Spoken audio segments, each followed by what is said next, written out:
Welcome to the Zoning Board of Appeals. Please silence your cell phones and note that this meeting is being taped by FCTV. We have the Enterprise recording tonight. If anyone else is recording, we'd like to know. I'll introduce the board. On my right, far right, is Mark Finneran. He's a member. Next to him is Scott Peterson. On my right is Frank Duffy, our clerk. My name is Suzanne Murphy, chair. To my left is James Morse, vice chair, and Tony Petrucci, associate. And we have Noreen Stockman, our zoning administrator.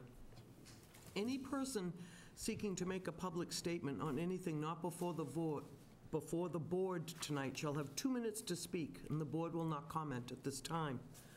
The Zoning Board of Appeals is charged with applying the state zoning statute as well as the town zoning bylaws in reviewing and voting on this application. All decisions are made through the public hearing process.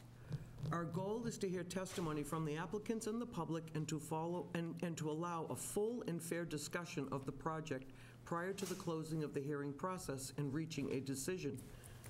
Number one, to begin each hearing, the clerk will read the public announcement for the hearing and read pertinent information from the file.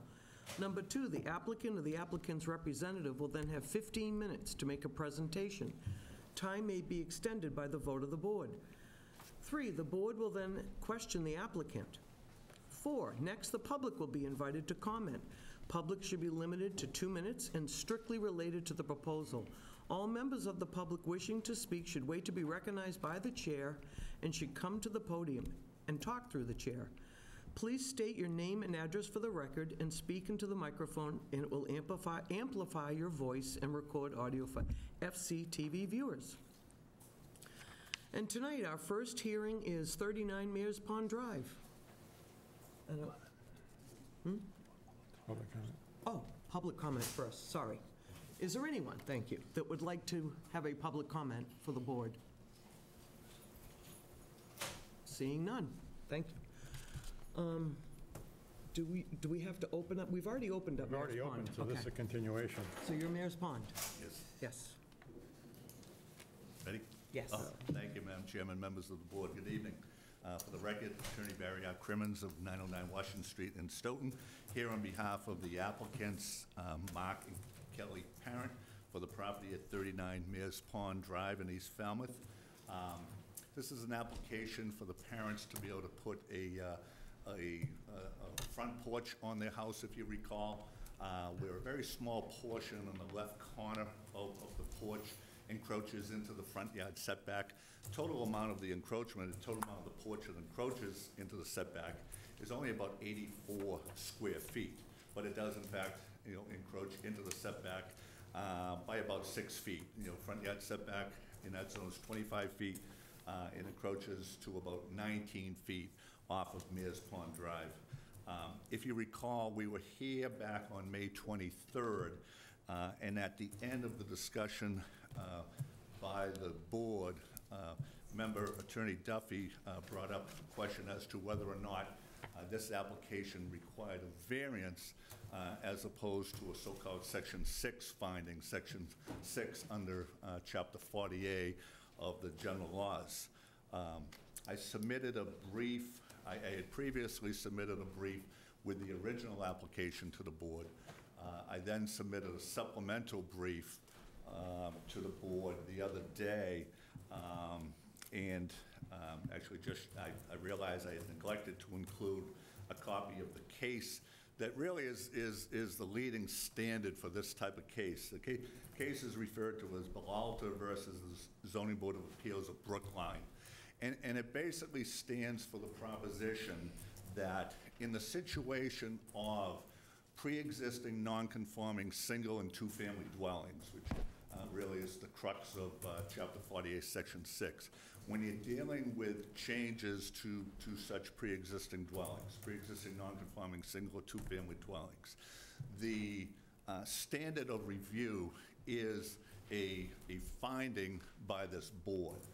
There's actually a two-step process that Belalta and its progeny lay out, whereby in the first instance, the first determination is to what extent there is a nonconformity, and then in the second instance, the question is, does the proposed alteration, reconstruction, et cetera, does it either increase the existing nonconformity or does it add new nonconformities?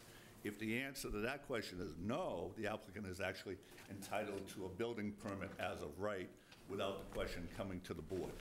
If the answer is yes, again, that it either increases an existing nonconformity or adds new nonconformities, then it has to come to the board for the question of whether the proposed alterations are substantially more detrimental to the neighborhood than the existing nonconformities. And that's the language taken right out of Chapter 48, Section 6. Your bylaw actually tracks that language from Chapter 48, Section 6, so it has the same standard of review.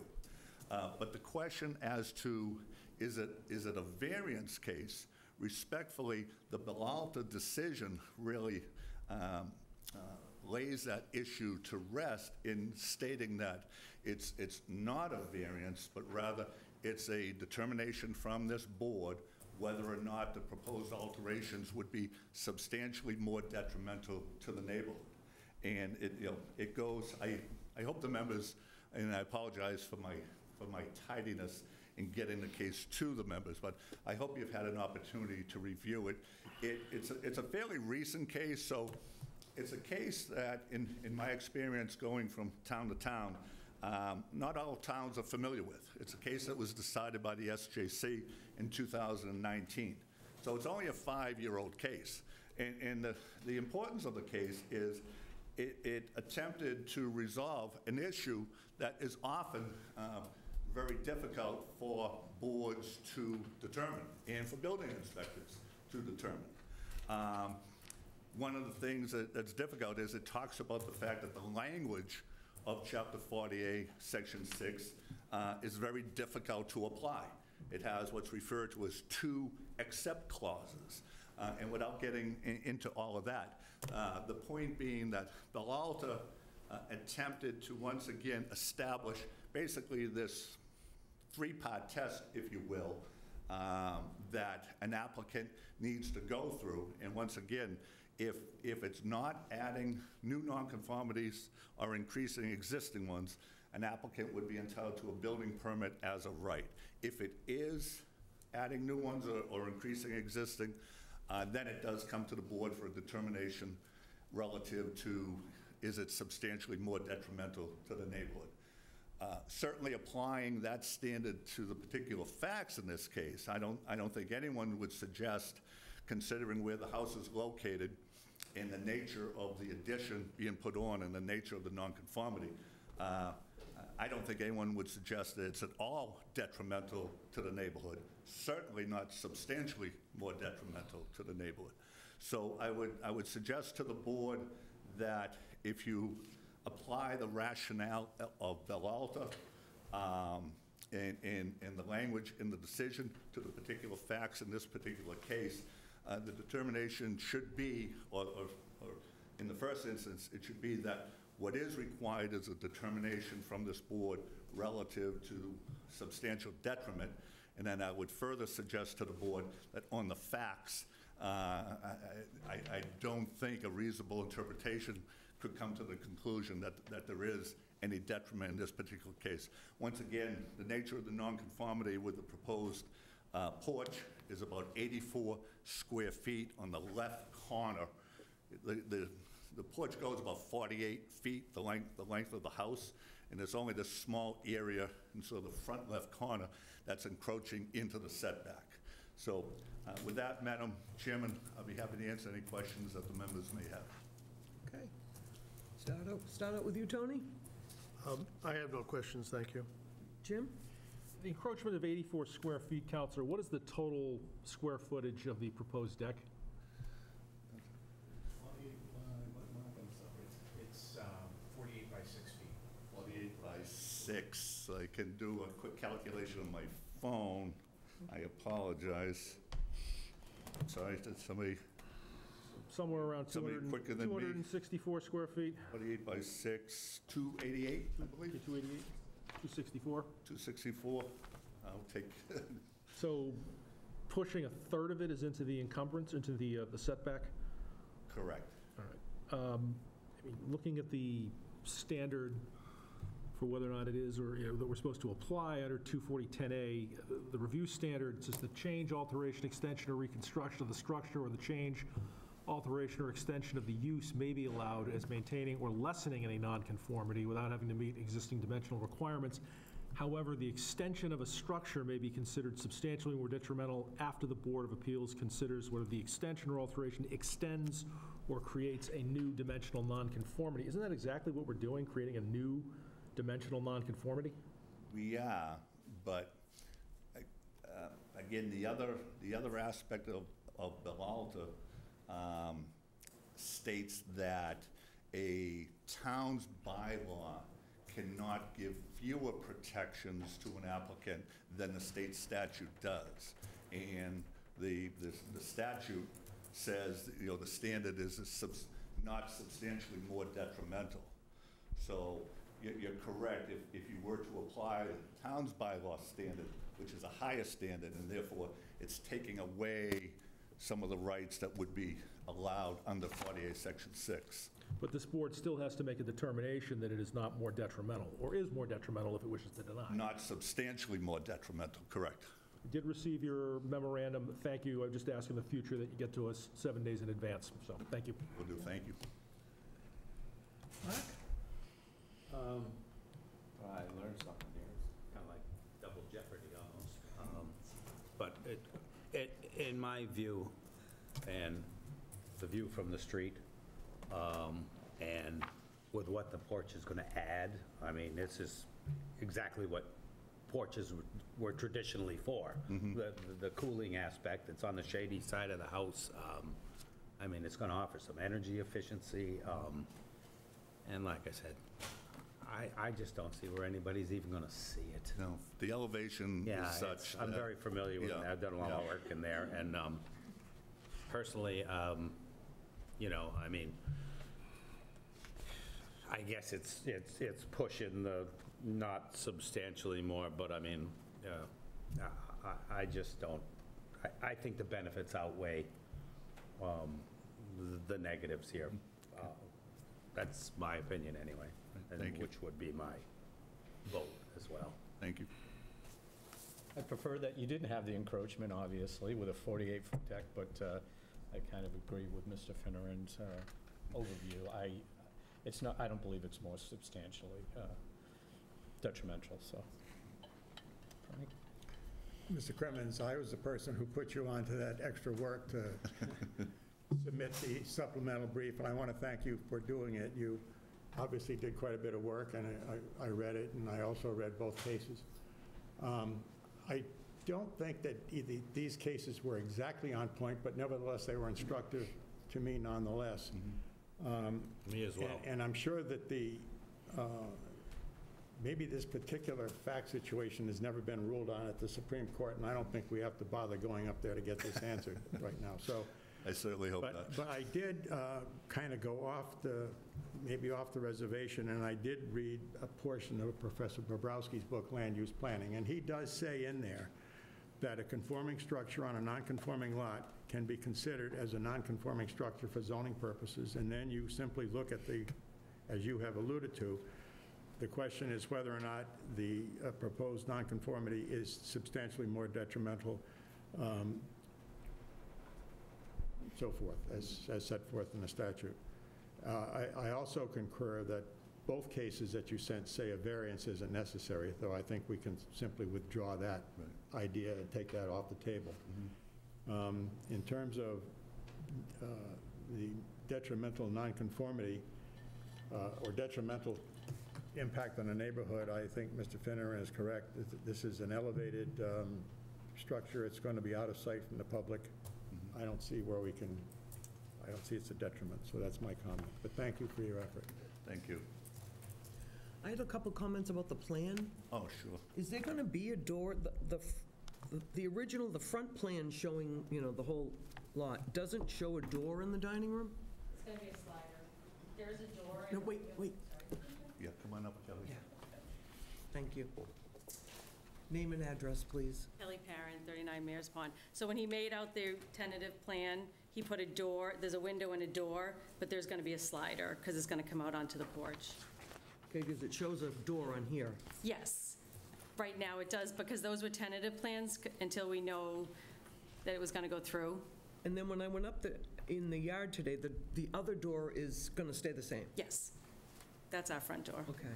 I just was hoping that you could, if it was me, you wouldn't even have to be here if you could just make the other porch bigger in front of the other door, and you wouldn't even have to, I know, but because we don't have a front door on the front of the house, we wanted well, some... the other one's your front door, right? Right, but, Yeah. you know, it's your Saltbox Colonial with no front door, you know, because it's just windows. Because we have that side room with the door. That's why we wanted the front porch to go all the way across and then in front of the So addition. which going to be your front door now? That side door is still going to be the front door. Right. Yes, Front door's not an issue. right. So what is your hardship here? The slope, maybe? Well, if we were applying for variance, I think, you know, it's the shape of the lot, really, because the house sits on the lot at an angle, so that's really what, if we were in the variance context, it would be based on the shape of the lot relative to the house. But again, respectfully, the standard is, you know, we don't have to demonstrate a hardship under the substantially more detrimental analysis. Now, are we going to do any maintenance to that retaining wall in the front? Is that going to be able to handle the weight from the porch? It's just it looks to me just to be pressure treated. I apologize. My client knows more about this. Hi, Mark Parent, 39 Mayor's Pond. Yeah, so the retaining wall, and part of it Just is a pressure collapsing treated- a little bit. Yeah. So we're gonna fix that up, just so it's That's what I nice was and thinking. I solid was and thinking to everything. myself that this could have a weight problem, you know, someday. Probably not from the porch or from the Well, just addition from on the side. drainage and, you know, But, everything. Yeah, and I want it to look a little nicer, too, so we're gonna fix it up. Yeah. Because I worry about the drainage from the roof, too. That will come right down on top of that retaining wall. Yeah, and I think we're going to be putting in the engineering group, I think, said to put in a Dry well. dry well in the Have front. to. Okay. yeah. Anything. Okay, that's all I have. Anybody else have anything else up here? Thank you. All set? Anybody from the public want to speak on this? Last chance. That's it. What do you guys want to do up here? Motion to close. Second. Motion to close? Second? Mark? All those in favor? Aye. Aye. Any discussion?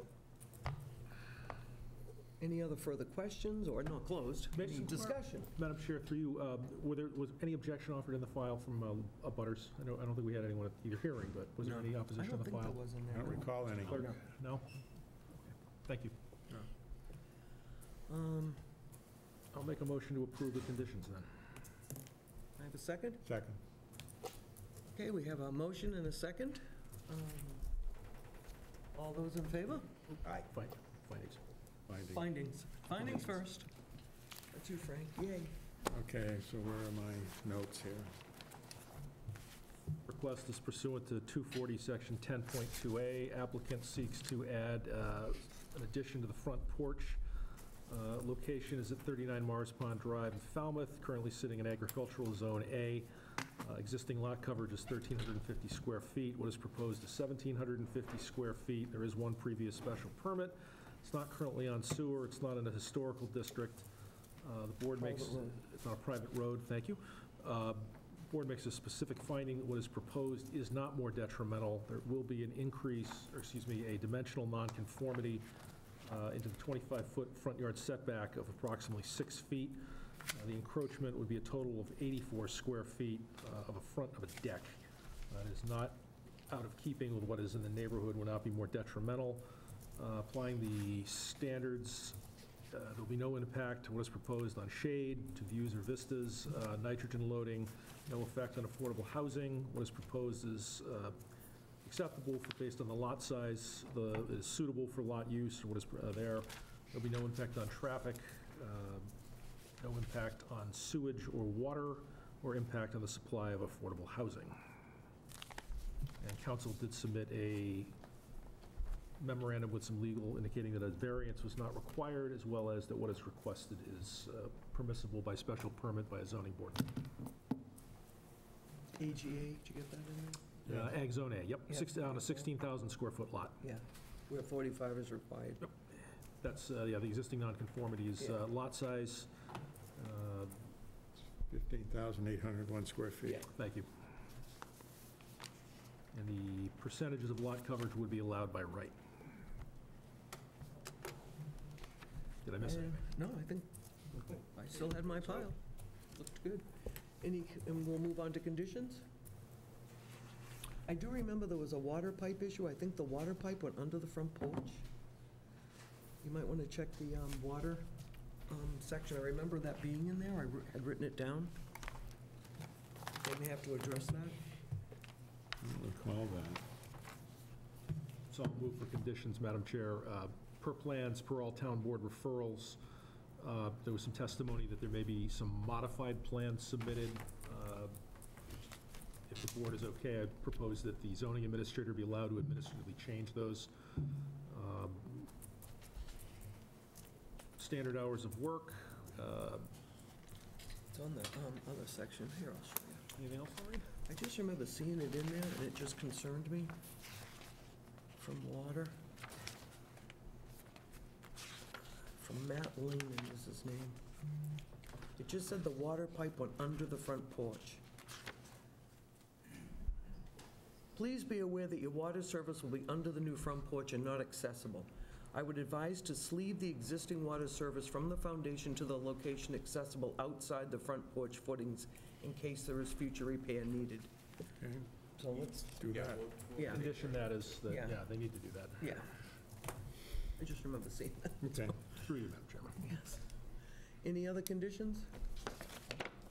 Do you want a cert when the foundation area's in to make sure it's not closer than 19? Yeah, that's probably a good one, yeah, yeah. Certified plot plan, yeah. Would that be in the form of an as-built? Yeah. Yes. Just because it's close. you know. Anybody got anything else? Noreen, anything? Think we're all set? All those in favor? Aye. Aye. Unanimous. Great. Thank you very Thank you. much. It's in there. It's in there, Frank. You can get rid of this sucker. I'll have to familiarize myself with how these files are put together. Perfect. Sorry, Frank, just trying to keep it all moving. Well, no, I doing appreciate great. it. I didn't No. know where some of the It's stuff hard. was. Now I set up. Out of my trash pile. All right, let's move on, yeah. We have West Falmouth Estates at 19 North Falmouth Highway. This has already been opened. And we had new plans submitted.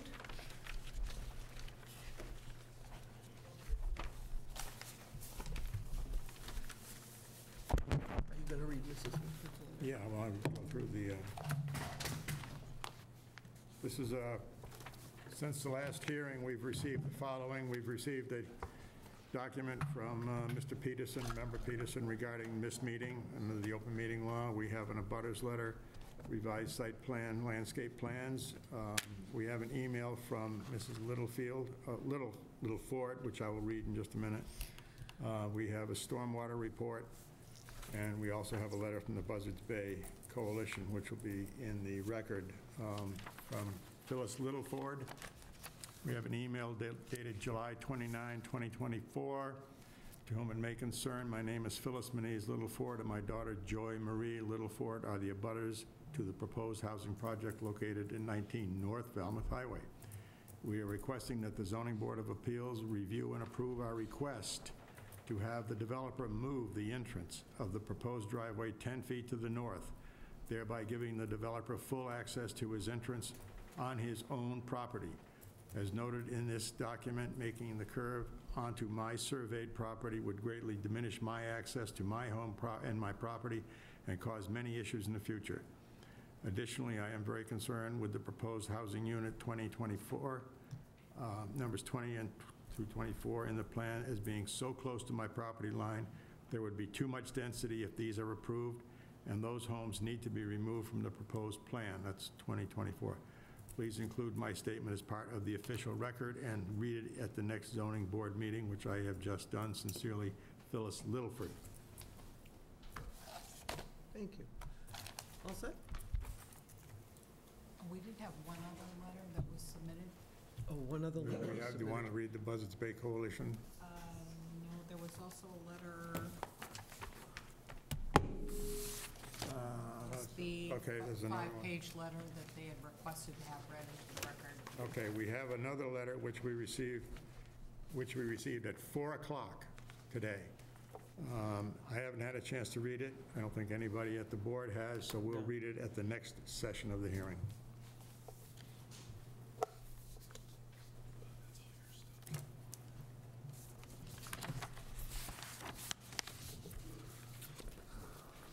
Yeah, hi, my name is Robert Pina. And today we've got engineer Adam Drake, civil engineer. We've got with us Dave Hawk, landscape architect,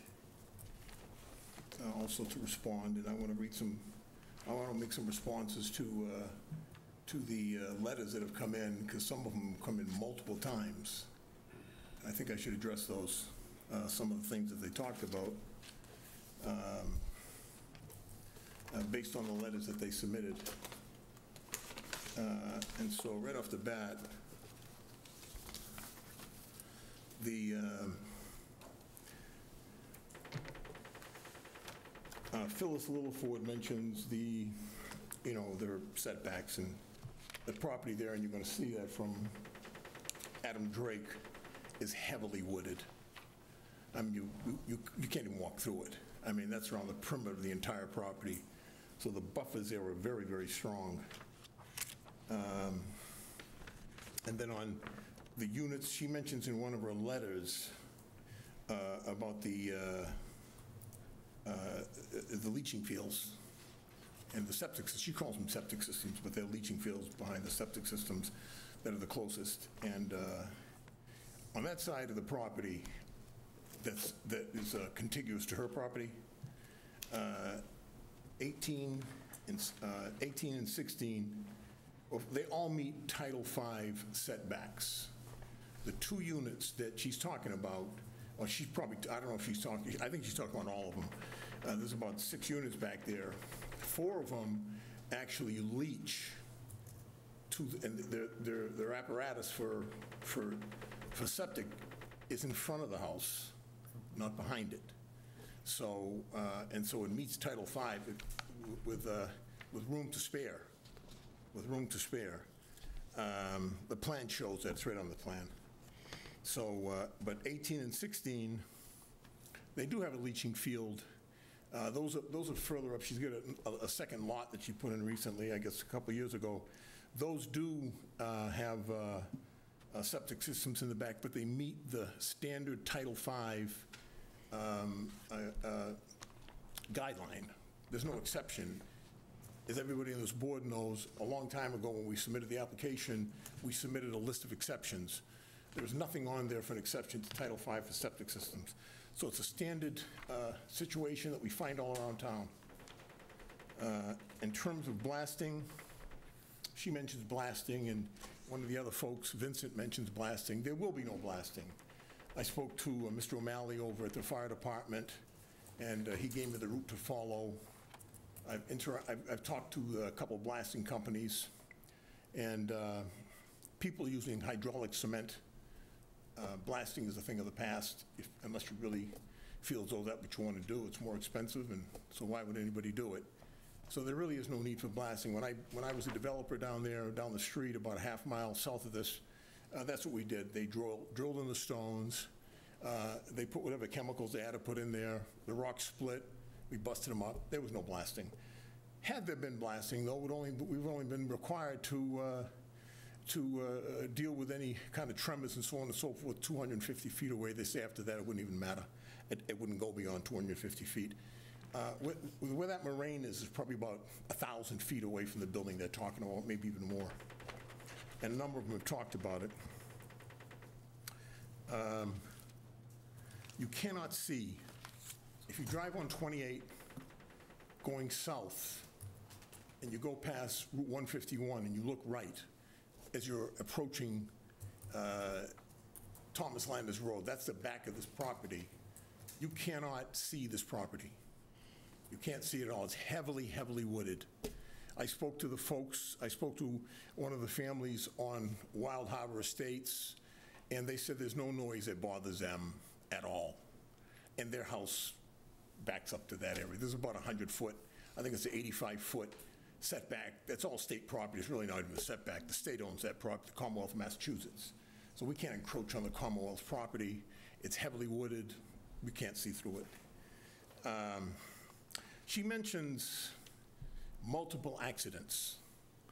Okay, so I had a conversation with the records department down at the Falmouth Police Department, and we went through, and I've got the evidence here, and I'll submit it, okay? There's, in the last 5 years, I only went back 5 years because it wasn't worth going beyond 5 years. There was one accident in 2023. And the accident that happened in 2023 was a guy who just went right through Thomas Lane, went right through the stop sign, the blinking light, and hit the fence over there. It was about 8:30 in the morning, apparently. And he took off. It was a hit and run. Didn't hit a car, didn't hit any people. Guy probably had too much to drink. You follow me? So, and then for the previous years before that, I've got the reports to back this up, there was not one accident there at where Thomas Landers meets 28A. There wasn't one accident for 4 more years beyond that. So in a 5-year period of time, even though she says there's multiple accidents, and you know when people have accidents, they want to get their money, so they got to file the claim to the insurance and either police report. One accident in 5 years, nothing else recorded. And I've got those records here. She mentions the nature of the historical homes there. Initially, she talks about them being in a historical district, 150 feet off you are. But her house is not a historic home. She alludes to all those homes being historical homes. I've got a list of all the historic homes. There's about 10 of them in Falmouth. Bourne Farm is one of them. That's an historical building. But being in a historical district does not make you an historical home. Does not make you an historical building. So that's inaccurate.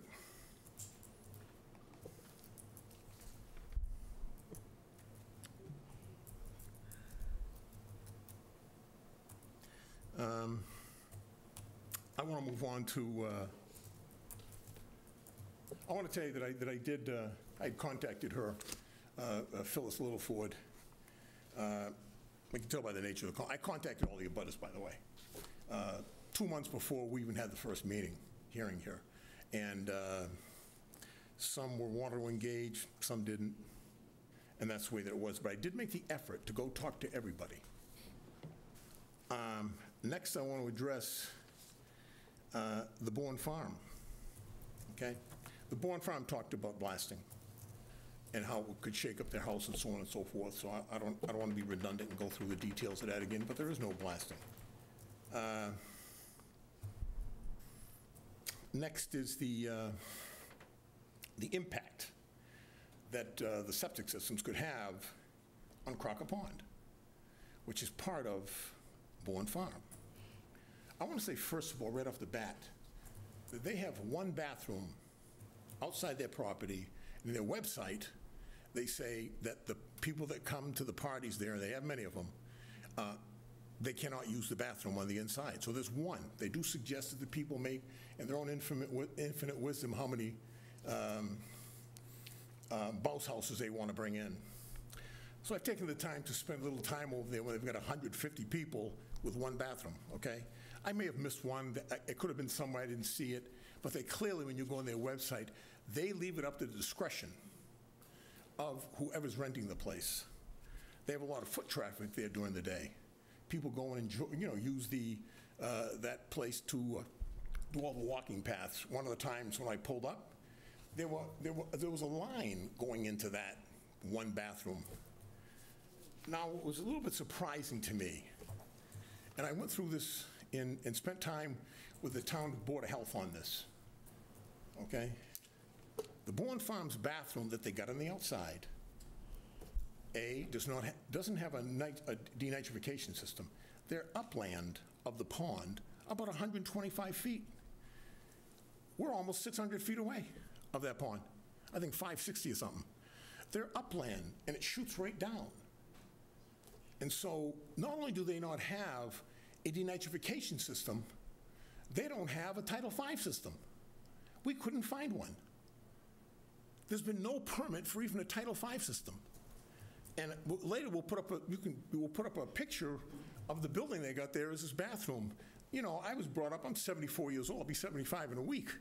So, in my family, on both sides, my grandparents had outhouses when I was first born. And that's what this thing looks like. No denitrification, so to me, when I mentioned this was a red herring with some respect, and all due respect to them for the things that they believe in, but if they want to come after me and this development for putting phosphorus and nitrate in that pond, then they should walk the walk and talk the talk, because they don't have one. And what's surprising is that they have a relationship with this group, Buzzards Bay Coalition, and recently they had an opportunity to give $10,000 grants to help these organizations. They're symbiotically tied with these folks. Still no denitrification system. And they have massive parties. I'm talking, there's nights they got 150 people there, 75, 80 cars. It goes till 10, 11 o'clock at night often. People all over the place. You can hear them. It's like they're sitting beside me in my living room. And they can afford the system, by the way. I've got their financial statements. They're owned by Salt Pond Bird Sanctuaries. That place makes money. They own all kinds of properties. I think their total assets are over $5 million. Okay? They have the money to put in the system. You can go online and see that. This is public. I've got them here. So,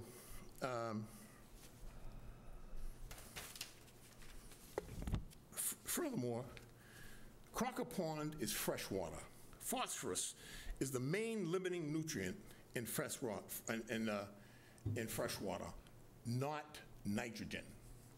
Nitrogen is the main limiting nutrient in salt water. So putting a denitrification system on this development, it's not a salt pond.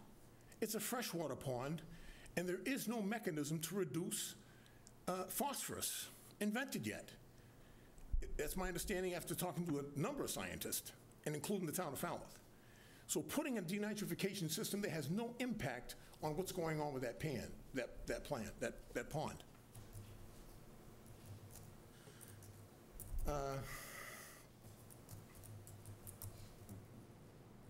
They talked about parking. She basically said that, I think her name was Taylor. She mentioned that, she didn't want people to take liberties, I think is what she meant. I'm paraphrasing, but I think she was talking about liberties. But if you look at their sign out there, why would any of our folks living in this development take any additional liberties than are already granted to the general public? So that comment was curious to me. And so, yes, there's going to be some low and moderate income people there. And I'm talking about, 20% of those people from the town of Falmouth, 10% of those people are minorities. So when she talks about people not entering the property, it makes me curious. Anybody in our development would just follow the same patterns of anybody else. Okay?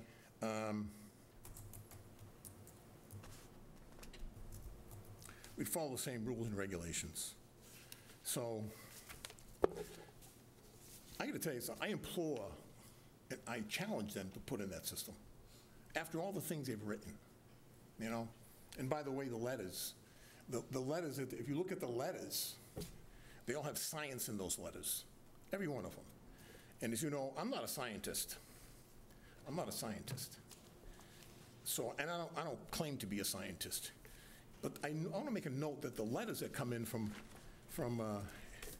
Buzzards Bay Commission come from a non-scientist. They make all these claims, and the same claims are in the letters of the people that you've gotten.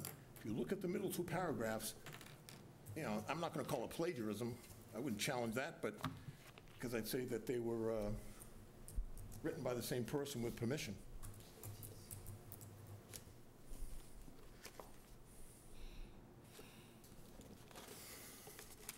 I want to reserve some comments for a little bit later, but there was a gentleman, Wayne Vincent, that sent in a letter, and he's in close proximity to the property, not that far away. You know, he talked about how this development doesn't serve the public. Well, let me tell you something. To be in one of these affordable units, you can't make more than 80% of the area median income. Okay, the area median income is like $78,000, so they're going to fall about $63,000 bucks. The people living in these units, that's what they're going to fall in at. So it's one thing, and he talks about the social aspects and the economic aspects. Well, you know, when my father, whose name is on the front of that building down there, the recreation center, they dedicated it in part to him. When he was on his last leg and had a heart attack, the people from the Falmouth Fire Department, Gary Sabins and a couple of those folks came in and saved his life about 15 times. He lived an extra 5 years because those are firemen. That's who these people are. My wife was a school teacher in this town. Many of these teachers don't get up to making that kind of money. So who do you want coming in to save your father? You know, a second-rate person who just started out? Or the person who's got good skills, trained? That's what this is about. That's precisely what this is about. So when the gentleman talks about, he talks about the social implications, again, I don't know what he means. I'll probably never ask him, but what is that all about? Mr. Pena, we're going to have to wrap it up. You had 5 minutes, and we haven't really even heard much about your project. We're hearing about all your neighbors, and, you know. Well, they made letters. I'm sorry for... But we'd like to hear about your project and the new plan. And I want you to hear about it, and we've reduced it by 4 units. But I do know that these things, everything I'm saying, I want to be on the record. It is. And I'm going to be submitting this. Yep. And I do want to come back up after they talk. Okay. So I'll yield to your request. Thank you. And we have another presentation now? We have 2 more if we have time. Okay, go for it. Yeah, Adam's he's with the Atlantic Design, the project engineer. You forgot your notebook.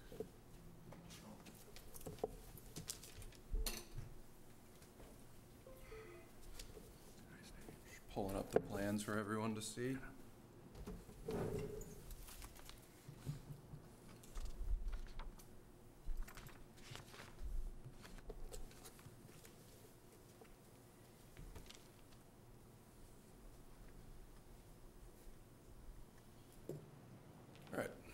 My name's Adam Drake. I'm with Atlantic Design Engineers. I'm just going to briefly go over the site design for West Falmouth Estates.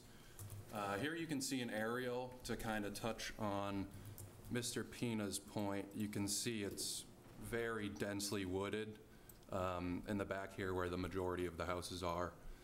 You know, the abutters lots are all wooded. We're backing right up to Route 28.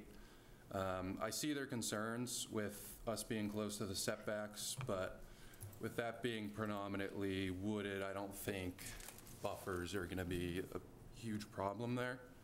And I know setbacks were kind of one of the main comments we received from everyone.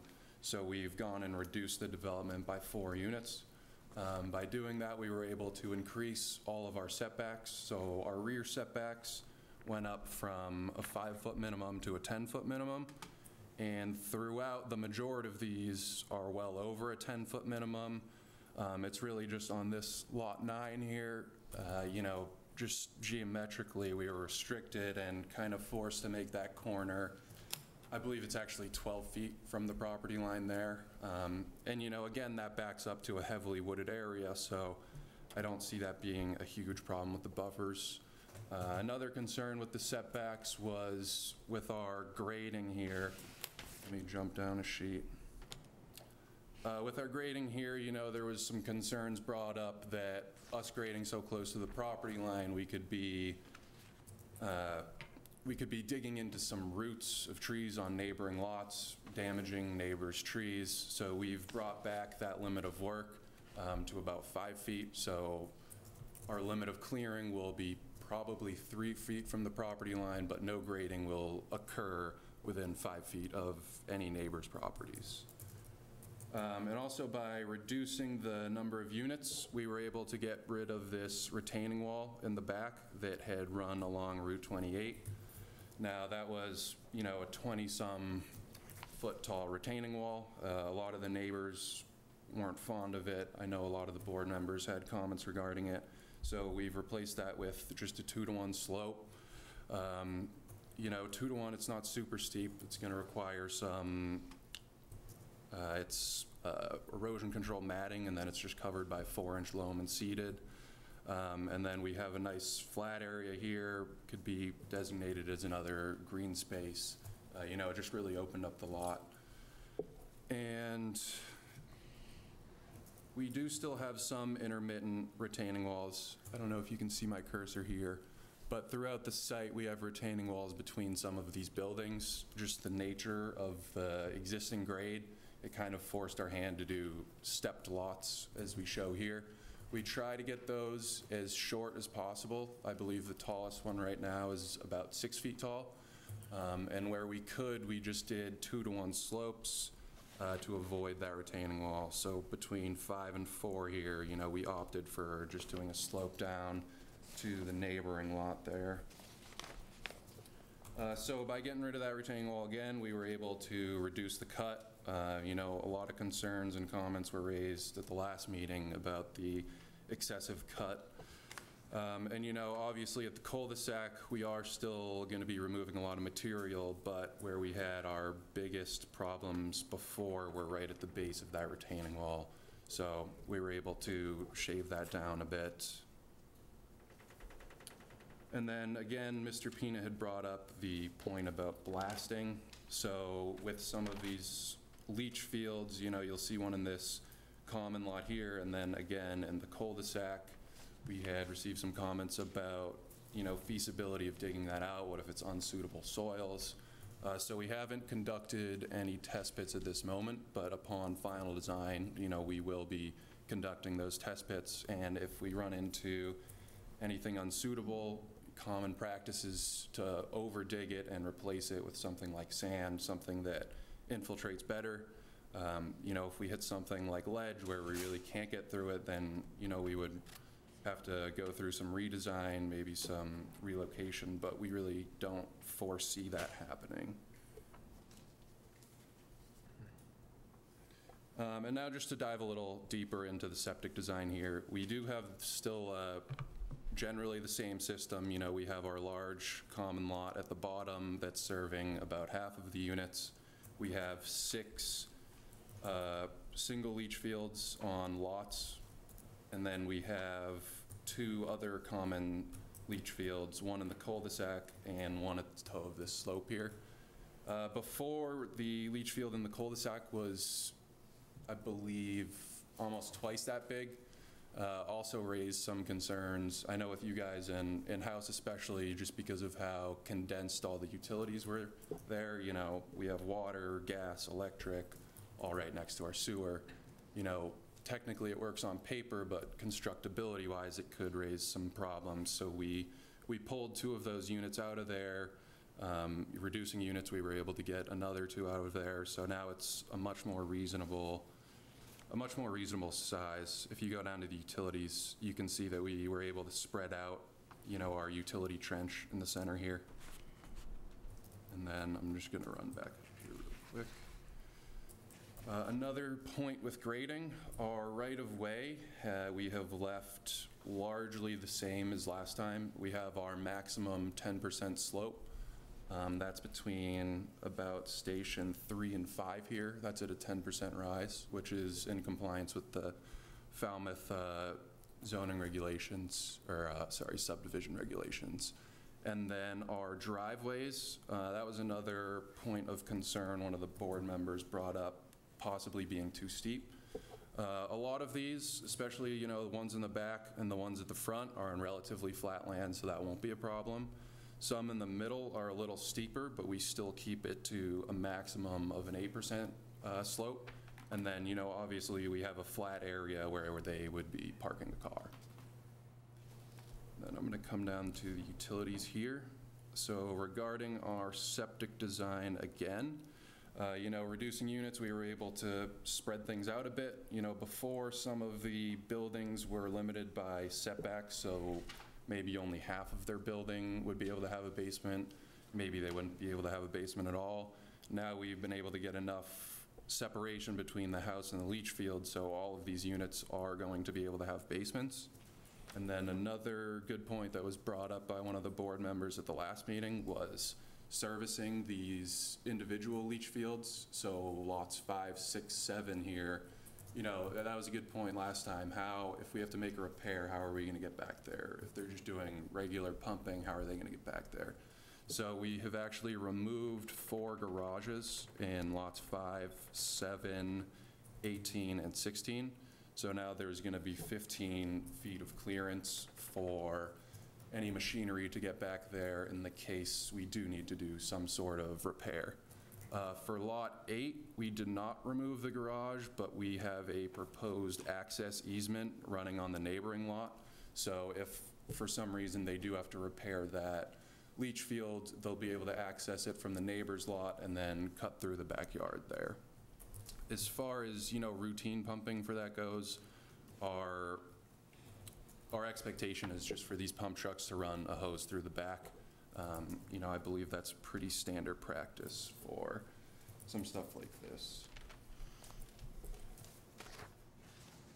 So the sewer main, it was brought up at the last meeting by one of the board members. What if there is, what if town sewer is coming through North Falmouth Highway?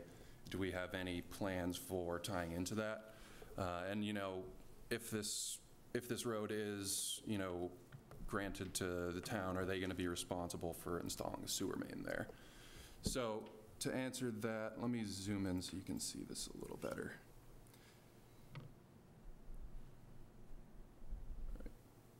So with this current sewer main running through that services our largest leach field down at the bottom, that would be able to accommodate the tie-in for all of these other units in the case that we do have to run everything down the road to North Falmouth Highway. We have a sewer manhole at the base here. We would just have to do one tie-in from this sewer manhole down to the proposed main over on North Falmouth Highway, and then we already have about half of our units tied into that. It would be a pretty simple operation. Obviously, everyone that's in this cul-de-sac or everyone that has their own private leach field would have to tie into the existing main in our right-of-way currently. So that would be of some cost to them, but it would be, it would be similar to if, one of these abutters had to tie into the North Falmouth Highway. They're going to be under that restriction regardless.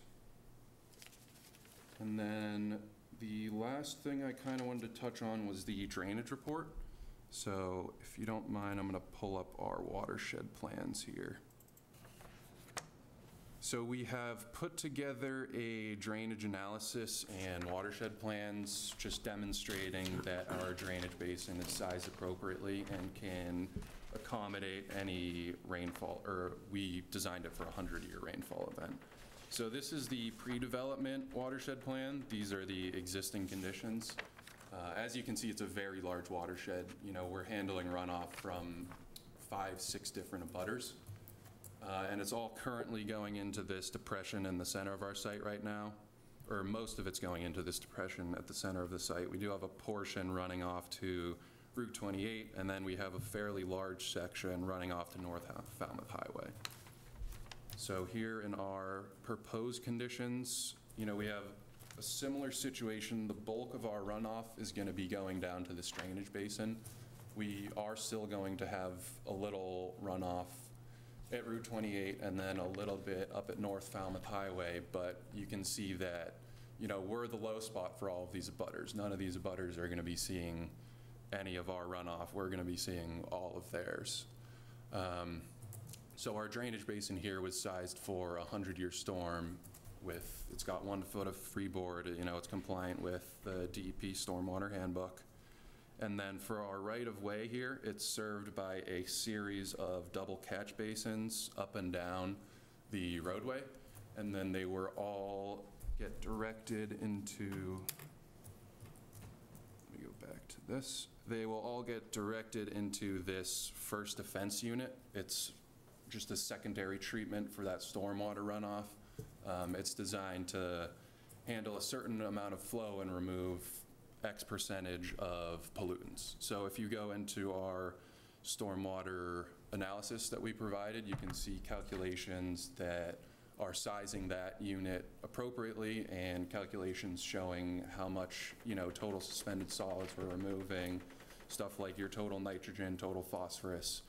You know, it's just, we have calculations demonstrating that we're meeting all of those requirements before discharging it into this drainage basin here.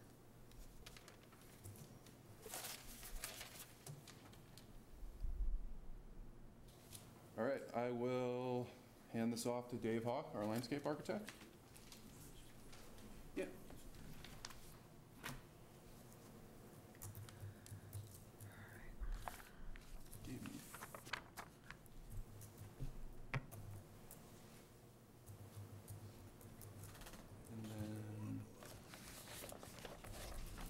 And then your next one. Up to you. Thank you, Adam. For the record, Dave Hawk, Hawk Design.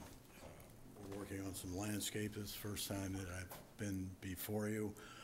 You can see in the drawing that what we've done is we've overlaid the aerial and put a little color on it so we can simplify and describe what we're looking to achieve here. You can see the tree line all the way around the property. It's pretty evident there as far as buffers. I'll start right at the entry of the project and run through things quickly with you. So as you enter the property, as Adam said, on the right, we've got the recharge area.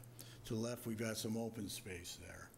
And we've got a butter on each side, so we've got some evergreens going on each side near the property line.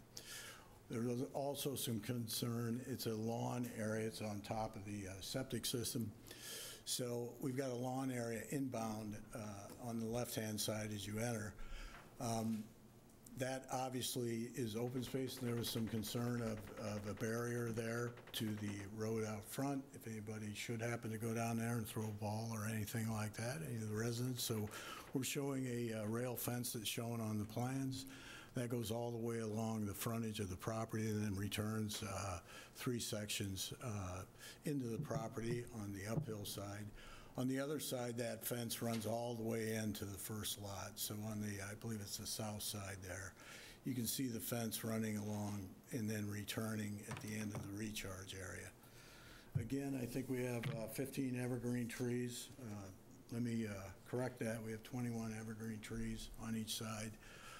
We've got a total of 7 flowering trees that's located in the entry and 25 street trees as you go up the property. Those street trees are approximately 50 feet on center. So, you know, there's more street trees than there is homes, and the homes are, you know, fairly tight. And we've got some things around the cul-de-sac with those street trees. The open space also has two parking spaces, visitor parking spaces. There's also a mail station located there for all the residents off to the north side as you enter. We also have 2 parking spaces off the cul-de-sac up top, and we would love to make that cul-de-sac, instead of being all paved, to get some pervious aspect in the middle of that, maybe some ornamental grasses, some native grasses, panicum or something like that, that will add some green in the middle and help to direct the traffic around there. We've also got, let me just see if I can scroll the wrong way. There we go. We get out of that. Adam, do you? You're looking for the next sheet? Yeah. If you Okay. 1-823-45867. 8. Here, I can, Yeah, they're up here. There we go. 13. all the way on the right. 12. All the way on the right. There we go. 16 and 15, Other end. 17, 18, 19, 20, detention basin. The real Excuse me, folks. Yeah, Drought-tolerant lawn. Drought-tolerant lawn. there we go. Okay. Drought-tolerant lawn. So we also want to show you just a typical building. We also, Proposed entry sign. North Falmouth Highway, Route 28A. oh, Property what line, I've done. TY. Typical retaining wall. Typical retaining wall. It's actually reading the plan. I don't know how that Your happened icon up either. there somewhere? Property But line. anyway, State Highway, Route 28. Burke Lane. Parking for mail station. How to make it do that. Street light, typical. Pushed the wrong Yeah, right there. Just slide it, yeah. thank you. Apologies there. I hit something I shouldn't have, and it came back to haunt me. But we are showing street lights on the plan. These are typical buildings. There's 11 shrubs that go in the front. You can see a little entry walkway, and also there's some exclusive use space in the back of the properties that we could put a patio in potentially for the residents, so they could have some outdoor space back there. So this really gives you an idea of the presentation of the streetscape as you go down the street. We do show a street light cut, which is dark sky compliant. Also, we've talked about the cul-de-sac, we've talked about the guest parking, we've talked about the buffering and the street trees. That's our presentation for the landscape. And I'll hand it back to Robert then. One other thing, on the south side, we do show a sidewalk that runs from the entry around the cul-de-sac for pedestrians. Guest parking we talked about, there's 2 spaces up at the cul-de-sac and 2 spaces at the entry where the mail station is in the open space. Yep, we talked about that also. Okay, questions from the board? We'll start with you, Mark. No real questions. I have a few comments relative to the sewer coming through North Falmouth Highway.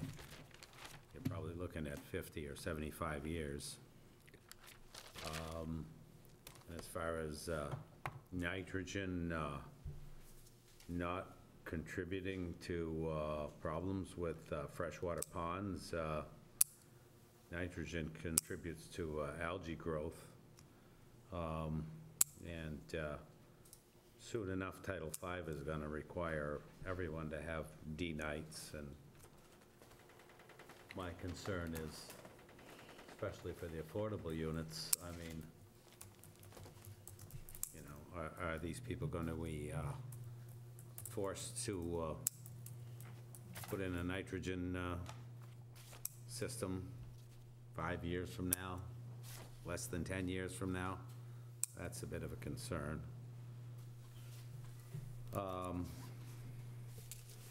And the runoff is a concern as well, but that's all I have for the moment, anyway. I'd like to respond to that, please. I had extensive conversations with the Board of Health, and I've done a lot of research on this Herringbrook and Buzzard, and the, what do you call it there, the pond, Crocker Pond. You know, the town elected this, to go with this water permit and put their own plan together. Of course, in one of the letters from Buzzards Bay Coalition, they say that, you know, they have a problem with that, and I believe it says they appealed it. So the town of Falmouth done a great job, got all kinds of facilities around here to deal with these things. They're working on this plan.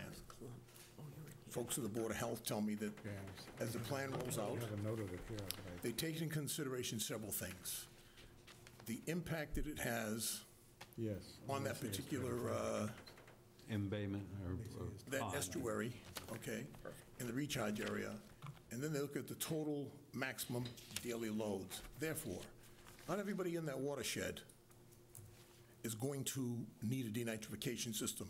And probably the further away, because that's the only one they're saying that we're involved with, even though we haven't been, this site has not been declared in a watershed, the watershed of West Falmouth Harbor or Wild Harbor Estates, or any of the 14 that the state and the town declared.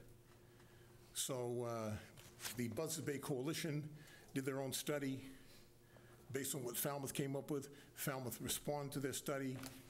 I've got those studies, I'll submit those, but pretty much with some high-quality folks that the town of Falmouth took on board and hired to do this, they pretty much debunk everything Buzzards Bay Coalition says about Herring Pond. I've got it right here. I'm going to submit this stuff to you folks.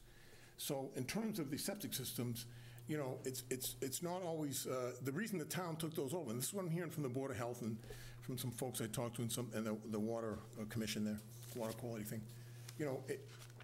some of the systems they have right now may not even work.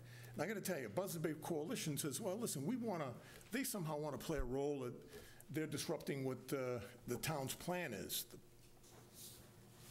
the Board of Selectmen.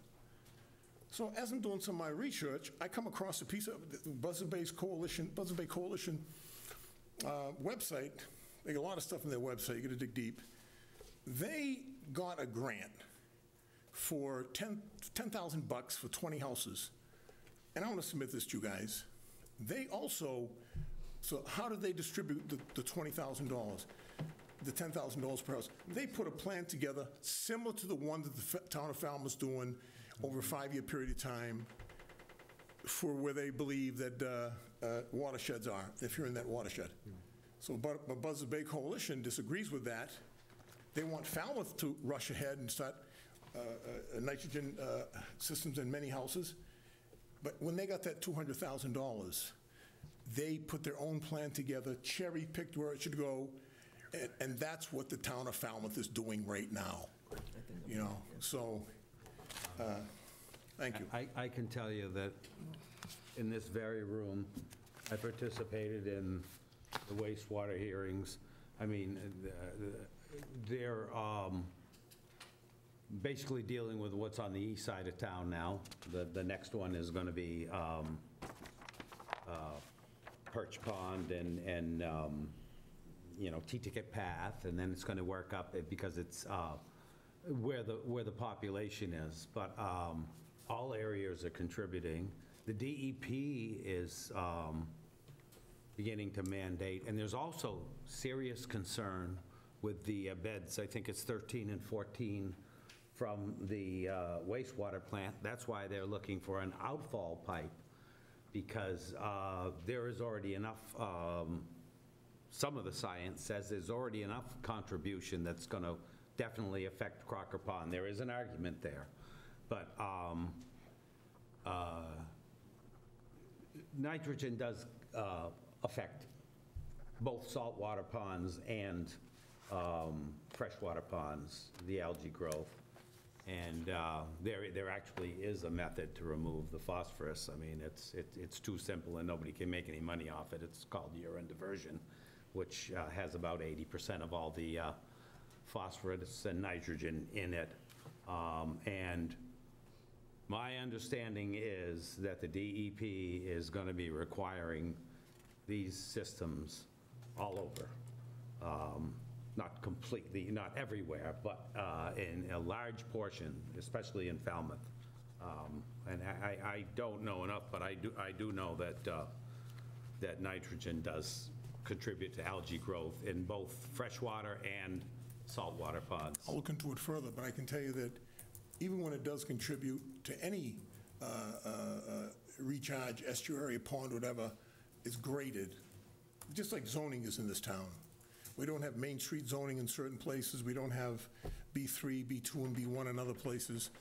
People sit around in their wisdom and they figure it all out. And that's what the town is doing right now. The Buzzards Bay Coalition is doing the same thing. From everything I'm hearing, it's very unlikely. In fact, the fact that the town exercised that permit, the right to that permit, was so that they didn't have to force denitrification systems on everybody. That's the reason why they did it. Well, what we're sewering now comes from Brian Howe's S-MAS report. I mean, and it's coming in the future. You can be, one way or another, they're going to have to deal with it. And I mean, just a suggestion that this isn't going to add to the issue, especially, I just don't accept it. Well, I can Because I tell you- have too much experience with what's happened I can- thus far. And as I said, the population is in the east part of town, and that's what we're dealing with now. I respect what you're saying, but I can tell you, if you look at the maps right now, this parcel sits between the recharge of West Falmouth Harbor and Wild Harbor. And I'll tell you something else. There's been a number of houses built. The only house that I could find on 28A, and this includes Wild Harbor Estates, and this has all happened in the last couple of years when Buzz Bay Coalition been around, that put in that denitrification system that I can find, and we looked hard, was Eddie Monterio on a house he built. That's the only one. Wild Harbor Estates, which is right down the street, they got 16 houses. They're absolutely in the recharge of Wild Harbor. No denitrification. Why is that? Okay, so there's going to be decisions made, I would imagine. Of course there's going to be. But when you look at the maps right now, and that's why, that's why the position was taken by the Board of Health. What's going to happen in the future, my understanding is there's going to be, there'll be some kind of system that'll be fair, so on and so forth, taking into consideration all the town's strengths and weaknesses when it comes to denitrification and cleaning up the water and so on and so forth. There's reports out there that debunk a lot of stuff that's out there, and they were done by the town of Falmouth. Well, the most recent Water Quality Management Committee meeting, they actually discussed the town buying denitrification systems in bulk, to save, but, I mean, just... I don't want to waste, I don't want to waste The a ton of hours. assertion that nitrogen doesn't add to the ponds is just not correct. Let's move on. Scott, you have anything? Yeah, just again, thank you for listening to the board's comments and taking corrective action. Thank you for reducing the density from the 24 to the 20. And again, if the numbers are accurate in the report that you stated, I mean, from 460 pounds of nitrogen by utilizing a denitrification system down to 77 pounds, it's an order of magnitude there. So again, we don't have to beat the dead horse, but we'd certainly like you to continue to think through the opportunity of a denite system. And I'll respond this way, that saying that myself and this development want to be treated like everybody else. Yeah, don't forget, I mean, you're 20 houses on 4.3 acres. You're still, it's a very dense development, and the town's spending millions of dollars to try and take corrective action on groundwater and making sure we have safe water around town. That's just my point. Thank you. Mr. Pina, from my, I don't think I understood the comment made by your engineer. One of the lots has an easement to access the septic system. Which lot is that?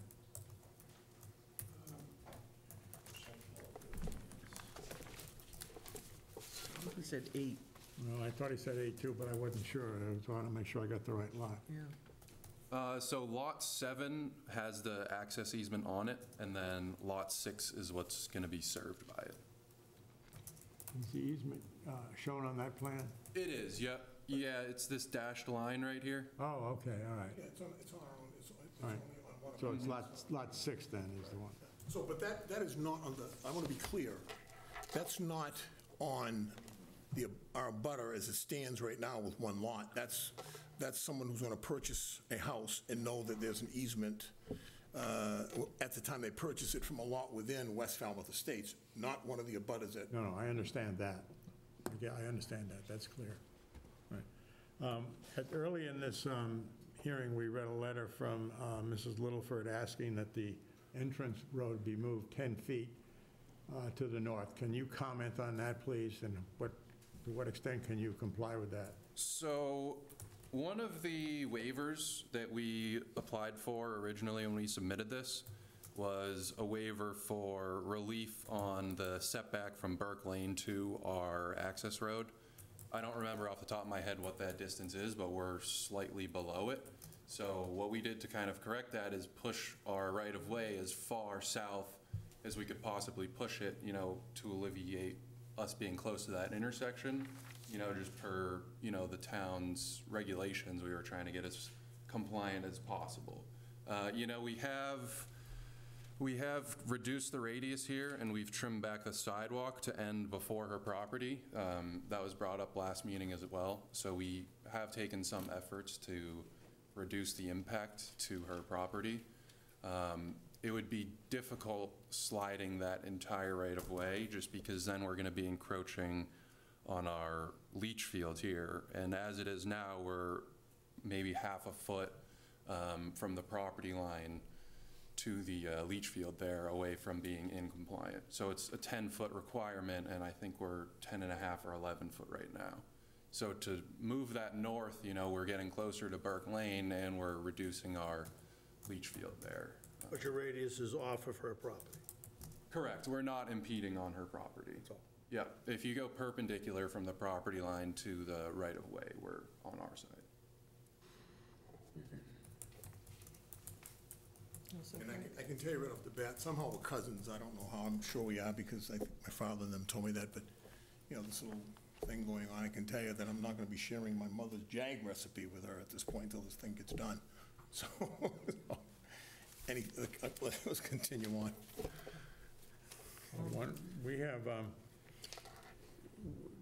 We have this material out for peer review, which we have not gotten Right. back yet. Correct. One of the things I would just ask or mention anyways is that I would like our wastewater superintendent to comment on some of these issues, particularly the Crocker Pond and Herring Brook issue, because we did go through a 2 or 3 year quasi-litigation with the Mass DEP over the issue of nitrogen in all of this area. So I would like someone who's fought the fight to It's a great idea. give us an opinion on how that works out, okay? Thank you. Great idea. Well, I just want to read a quick thing from the Board of Health. Sure. In their letter to us, it says, "The plans show a combination of single and shared leaching areas. This is not a fully formed septic design, so I cannot comment on whether the Health Department can permit this as design as shown. Further engineering and soil evals will still need to be done." I just want to let you know that letter. I've read that letter, but is that the second, isn't there a first paragraph to that letter? Yeah. And what's that? Could you read that also, Yeah, please? sure. I think it's only fair. This property is not located in the Coastal Pond Overlay District Zone 2 or water resource. There are 72 proposed bedrooms, which equals a total flow of 7920 gallons per day. This is below the threshold, groundwater discharge permit, 10,000 GPDs, and will be under Title V regs, with the authority being the Board of Health Department. Then the plans show a combination of single and shared leaching fields, and they don't know if they can permit it as shown. I just wanted to let you know that was in there. Jim, do you have anything? Mr. Peter, thank you for listening to the board and reducing the number of units from dwellings, I should say, from 24 to 20. I think that seems to have eliminated a lot of the pressing issues I think the board had. I'm going to peel the onion back another layer. I'm just going to ask you, you've indicated you want to be treated similarly as other applicants. The closest development to this that I consider on par would be Wild Harbor. That's 16 units. And it just seems that a further reduction to 16 would alleviate a lot of the concerns of the board about nitrogen. There'd be fewer septic systems. You'd be able to spread out a little more, perhaps eliminating the need for some of these retaining walls. And it would still be, that's still almost it's quarter-acre lots, which is a little more in keeping with development. So the question I guess I'll float to you is there any possibility of reducing this further down to 16, which I think would also, I would guess, would eliminate the need for the shared driveway in the northeast corner and some of the other issues about the retaining wall. So I'm just going to ask a general comment. I'm not asking you to commit to anything tonight, but it just seems that it might make this a little bit easier to get to yes, and would eliminate some of the potential issues that the board might have. I understand what you're saying, clearly, I won't answer. I'd say that Wild Harbor Estates themselves right now, that development's pretty much complete. They have got retaining walls far more than we would have at the end of this thing. They have retaining walls and you drive on the right-hand side, I think about 17, 16, 18, some might hit 20 feet. And they're right behind the house. and it's existing. So I've looked at all the other developments and what they have, and, you know, like I said, we're not looking to, challenge the board and add things that other folks don't have. Again, I think this is an improvement, eliminating a 20-foot retaining wall nearest the exit of 28. Well, there's economics involved here 28, as well. There's different economics. I don't know what their economics are. I don't know what they bought the property for. I have no idea what the economics are. Each development stands on its own merit. Mass Housing looked at this development and all the financials that was associated with it, and thought it was standing in good stead, and that's why they approved it for a recommendation, and they took all this into consideration. If you look at their regs, they always do. I'm sure I have other questions, but no, that was my only question. I thank you very much. And on the, what's that thing, the peer engineer, I spoke to Noreen about that. I got that like 2 days ago, so we'll have I think it's a $10,000 check in, and have the peer engineer involved with this thing. So by the next hearing, the engineers can slug it out. Okay, great, thank you. Tony? I agree with Mr. Morse with regard to potentially thinking about reducing it down to 16. But a couple quick questions. You are in a historic district. I believe you are asking for a waiver on that. You read the comments from the Historic Commission about they agree that you should tear down the house and the barn structure. And they're recommending, and I want to talk about house plans in 2 seconds, and they're recommending that their first house, number 1, which is an affordable unit, be the slope plan. Now, I'm not sure, I once knew what the slope plan was in the second plan that you were putting there, but on your plans here, on sheet 3 of 8, you now have building types, the Concord and the Wellesley. So in your original, let me just ask a question.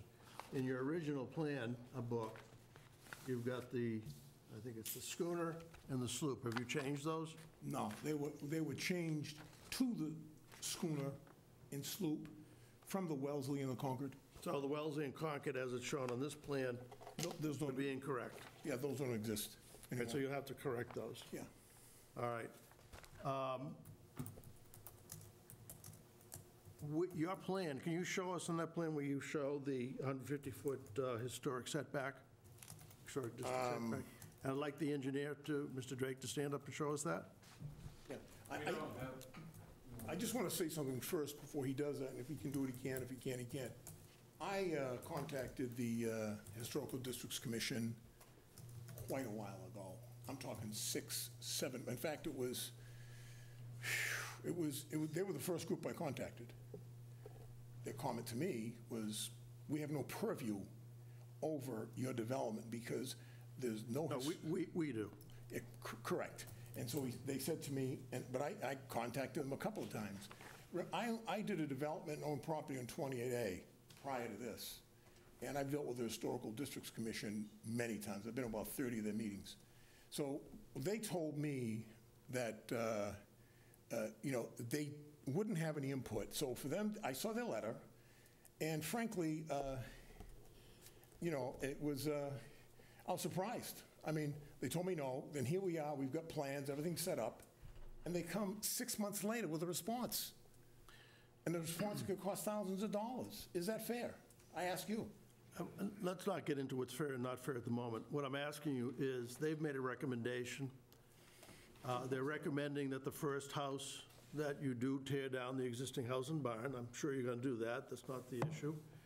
But they've recommended, because you're in the historic district, and I'd like Mr. Drake to show us where that historic district is on the plan, because I don't think you've outlined it, and that should be on the plan.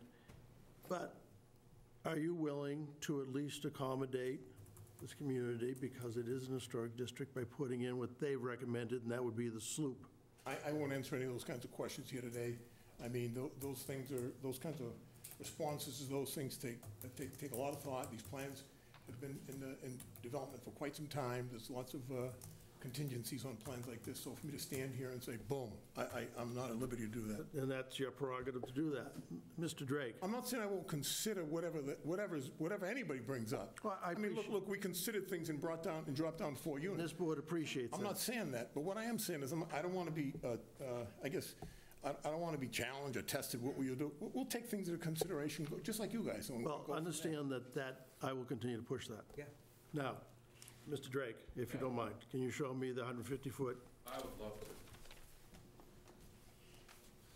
So, I think the first house is outside of it. no, it's actually, we don't have it overlaid here, but I believe it cuts almost right through the center of Lot 1.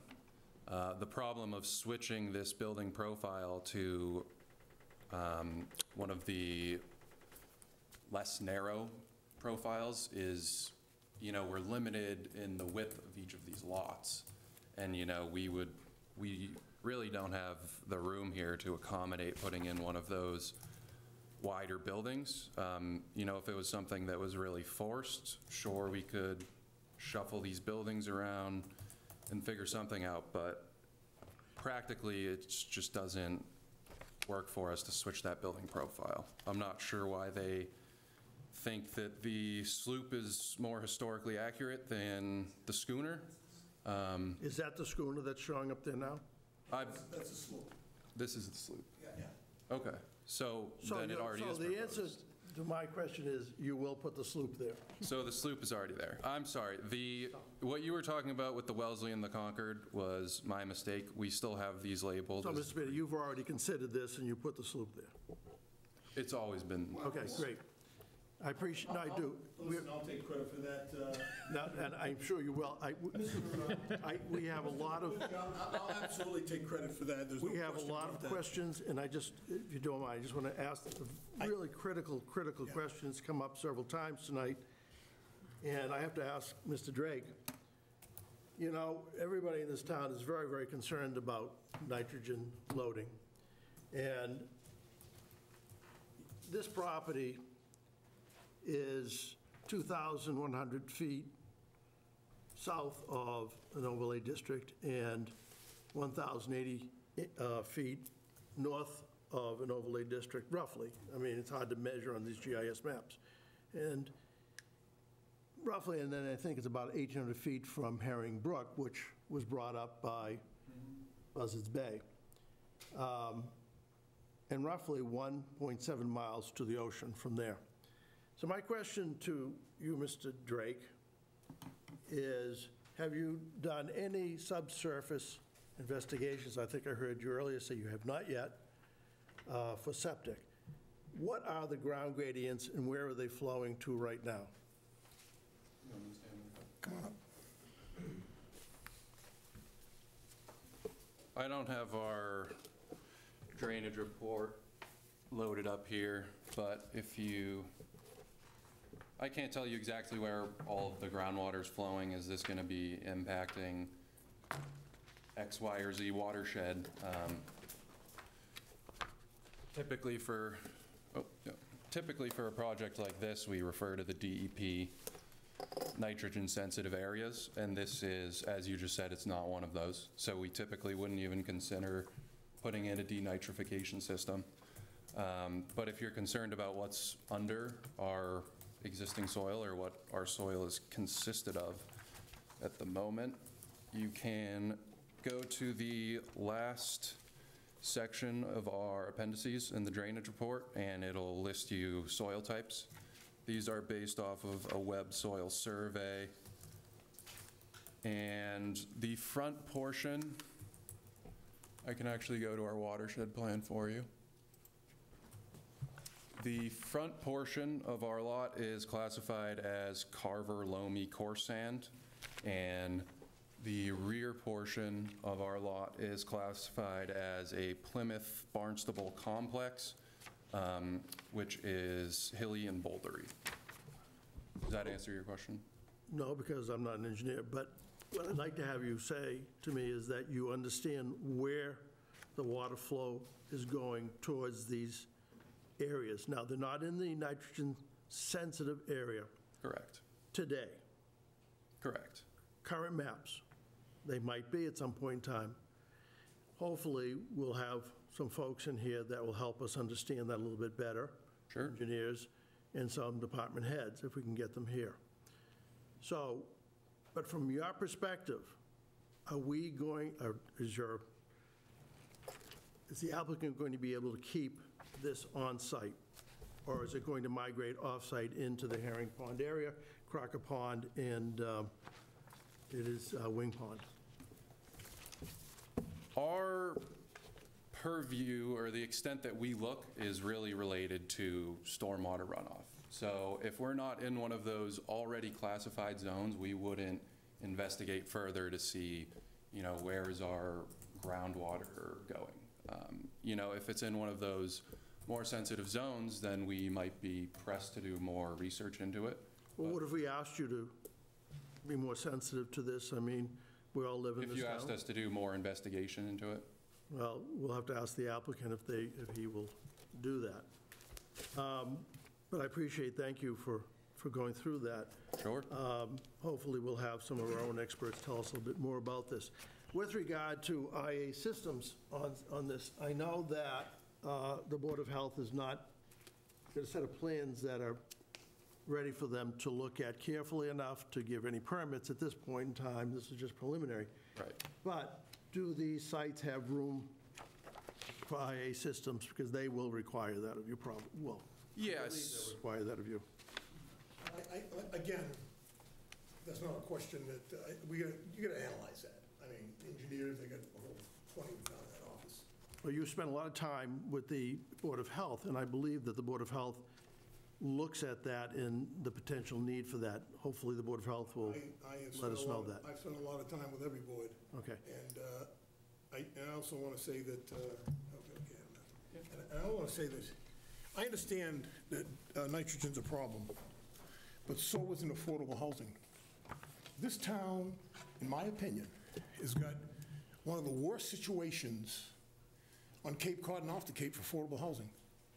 I mean, I know people that have looked for rental properties for a house, families, working families, and gone there, and there's 65, 70 people looking for the same, and everybody's heard those stories. Affordable housing in this town is a major problem. Madam Chair? And what... Point of order. I would like to stay on the issue of nitrogen load on the downland areas. And I'm not sure that we're going to sacrifice this town's water for the sake of 5 affordable houses. I'm not saying that this is going to be turned down, but we have to consider the water in this town. We have a big problem, and I'm all for this. Don't misunderstand me. I am all for affordable housing, but we have a very big problem in this town. I think every board member has brought this up in one way or another. So please don't misunderstand me. I'm for the affordable housing. Well, I want to protect the rest of the town. I can say this, that from the responses I've gotten, that's the first time that anybody has mentioned affordable housing, and this is an affordable housing application. I'm not talking about the zoning board. I'm talking about the numerous letters that Buzzards Bay Coalition has sent in. Isn't it curious? In the Salt Pond Sanctuary, Salt Pond Bird Sanctuary, never at any of those letters do they mention affordable housing. I mean, I spent hours and hours on this whole thing with nitrogen and so on and so forth, and of course it's important. But it surprises me that in a town with the kind of problem that we have with affordable housing, that the greatest opponents of this development, people that are lawyers, well-educated folks in some of these organizations, not once do they ever say, well, we understand affordable housing, this should be dealt with. And that's why we're in the situation we're in now. It's that NIMBY attitude, not my backyard. Madam Chair, I'm sorry, I'm going to end right now. I promise you. Thank you. Ms. Peanut, I'm going to leave you with this. You know, you're a resident of this town, we have a problem with nitrogen. I'm just going to ask you and your engineering company to consider these concerns because it's important. I'll finish this way. You can tell from tonight's plan that we're sensitive to the issues, otherwise we wouldn't be looking at the plan. And by the way, take a look at this plan. Take a look at the perimeter of these watersheds. These are the abutters we're talking about stormwater that we're handling of the, you can see where our property line is. Well, I'm more Okay. worried about what you're going to do, but Yeah. I appreciate that. Thank Yeah, you. we can see it. You can see how much we're challenged by stormwater on this site. And we've still solved that problem. That's the abutter to the north. Here's Littleford, the abutter to the south. She made a comment once about us handling, intruding on her property. We're handling her water and infiltrating it. That's the reality, and that's the kind of honesty we want to bring to this thing. Well, it makes it more important, even more important that you will manage that. Thank you, Madam. I'd like to move on to the public comment, if that's okay? That's fine. Everybody all set up here for that? Yep. Whoever wants to start, come on down. I just need your name and address, please.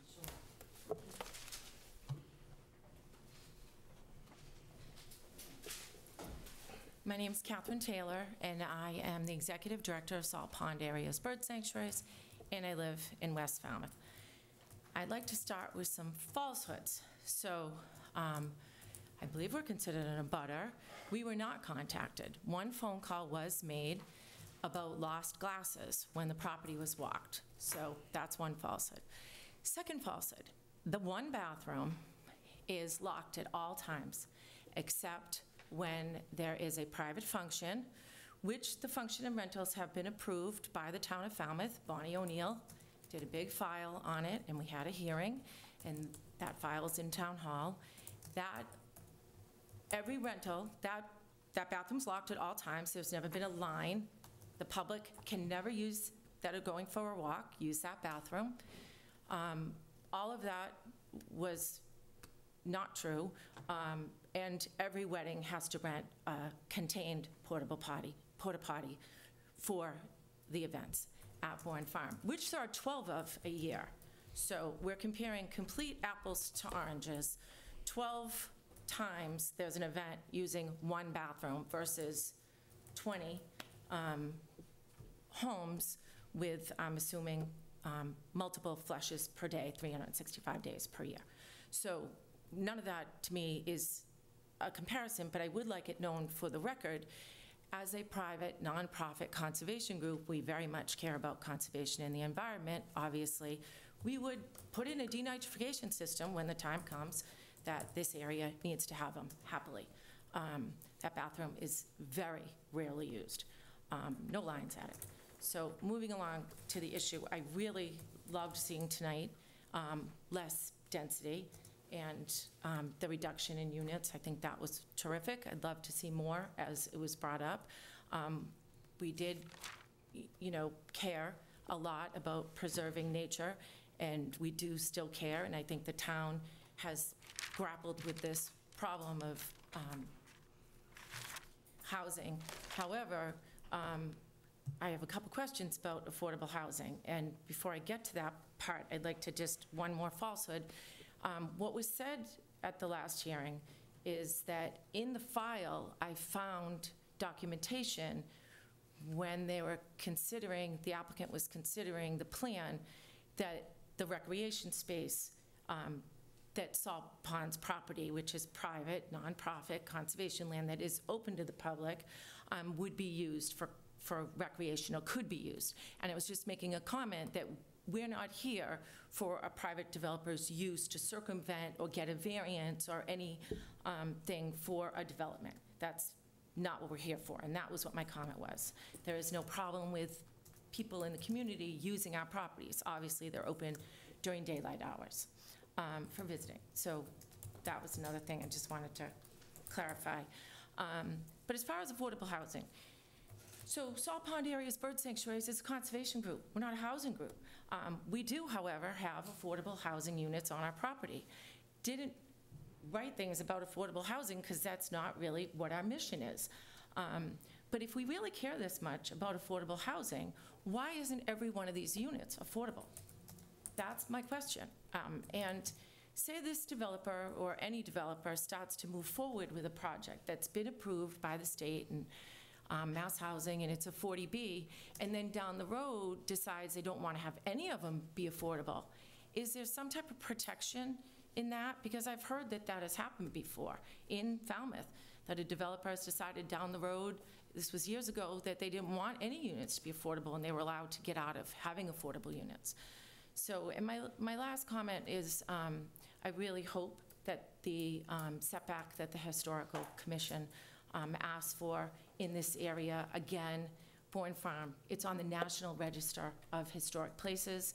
It was also on the Preserve America that we got approval for. So it's a very significant property. It's one of the first 7 homes in Falmouth, and we'd really like to see that character, like we talked about earlier with another applicant, if something is severely detrimental to the area. So putting in so many houses on such a small lot ruins the character of this historic area for Bourne Farm. So if it's set back further, I think that would be a wonderful consideration. Thank you. Nope, we're taking comments, no response right now. Anyone else want to comment? Come on up.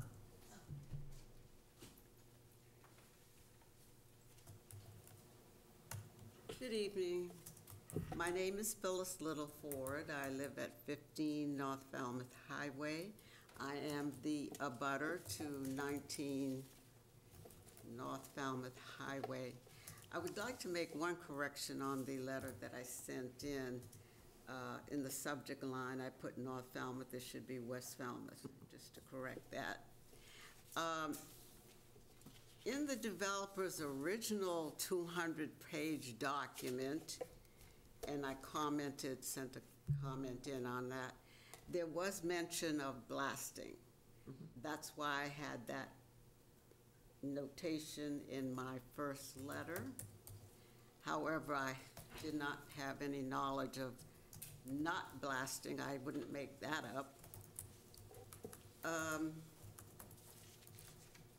There were other concerns that I have, which I mentioned in my original letter to the board. And one of them was the section 305-24B.8, street layout width of 60 feet when a abutting property is not owned by a subdivider. I'm not sure what that means. If someone could explain that to me, I would appreciate it. Maybe the engineer for the developer could do that before we're dismissed today. Also, my biggest concern, one of many, is in the documentation about the street opening permit, which is typically required that the road radius terminus front of the property so as not to encroach on the abutting property use. We do defer this to MassDOT and the board if the entry road should be moved slightly north. My letter of July 29th is requesting that the zoning board review and approve my request to have the developer move the entrance to the proposed driveway 10 feet to the north, thereby giving the developer full access to his entrance and not on my property. I'm hoping that the board will look into this. And also, I didn't know that the reduction of the homes had taken place, and that if this is the case, then why can't the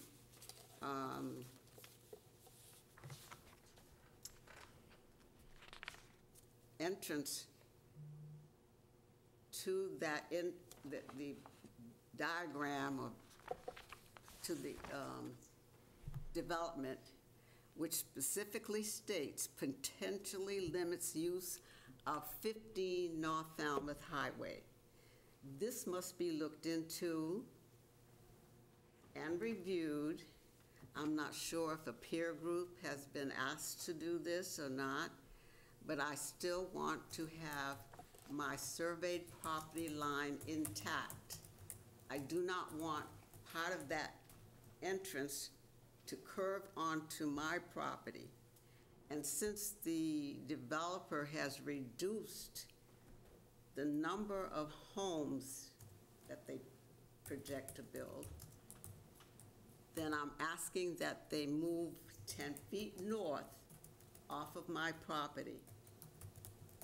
That can be done. This is only something on paper, and I would like to have the board address this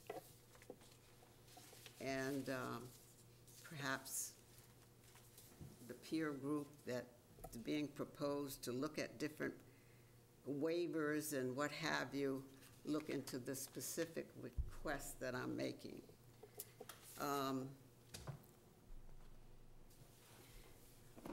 If someone could tell me what the 60-foot street layout to the abutting property is, I would appreciate that this evening.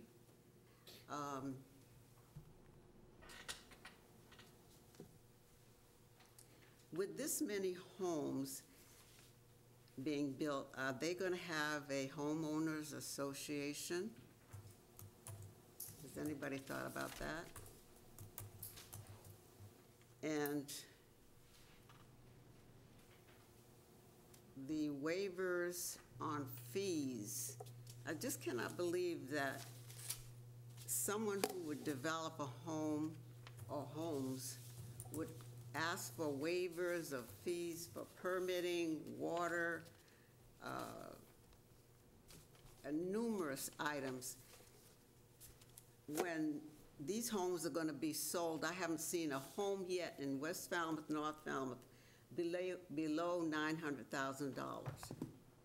So as a taxpayer, if these fees are waived, which I think are ridiculous to even put it on paper, if other contractors and builders are going to be building homes, do they have the right to send in a letter to the zoning board if you approve it and say, I don't want to pay for the water fee, I don't want to pay for the building fee, I don't want to pay this, that, and the other, and I want you to waive this? Why should we, the ordinary citizens of this town, shoulder that responsibility? I don't think it's right. And as far as the Historical Commission is concerned, when I tried to have improvements to my home, the scrutiny that I had to go through to have the house built, not shingled, a certain way. I had to have it scalloped. I had to have a color roof. Those same things should apply to whoever builds in this urban development, which I'm calling it an urban development. They should be asked to do the same thing. Okay. Thank you, Mrs. Littleford. Thank you. Thank you. Anyone else have any comments? All set? I think we have one more. Come on up. Name and address, please. Jennifer Dwyer, and I live at 923 West Falmouth Highway. So I'm about 4 houses south of Thomas Landers. And I understand what the engineer was saying about currently in today's situation. You've taken into consideration the water flow. I too also wanted to touch on the fact that I don't think anybody in here is against affordable housing. We all were 16, 17, 18 years old at one time and struggling to pay our bills and our rent. So I don't think that anyone wants to put down the idea of having affordable housing, first of all. I currently need affordable housing. I rent, and I'm blessed to be where I'm at.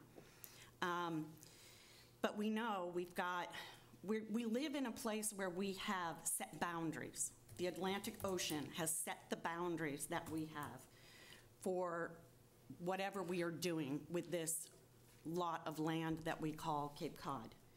And I just wanted to point out that every day is an evolution of what is happening in our climate and in our environments.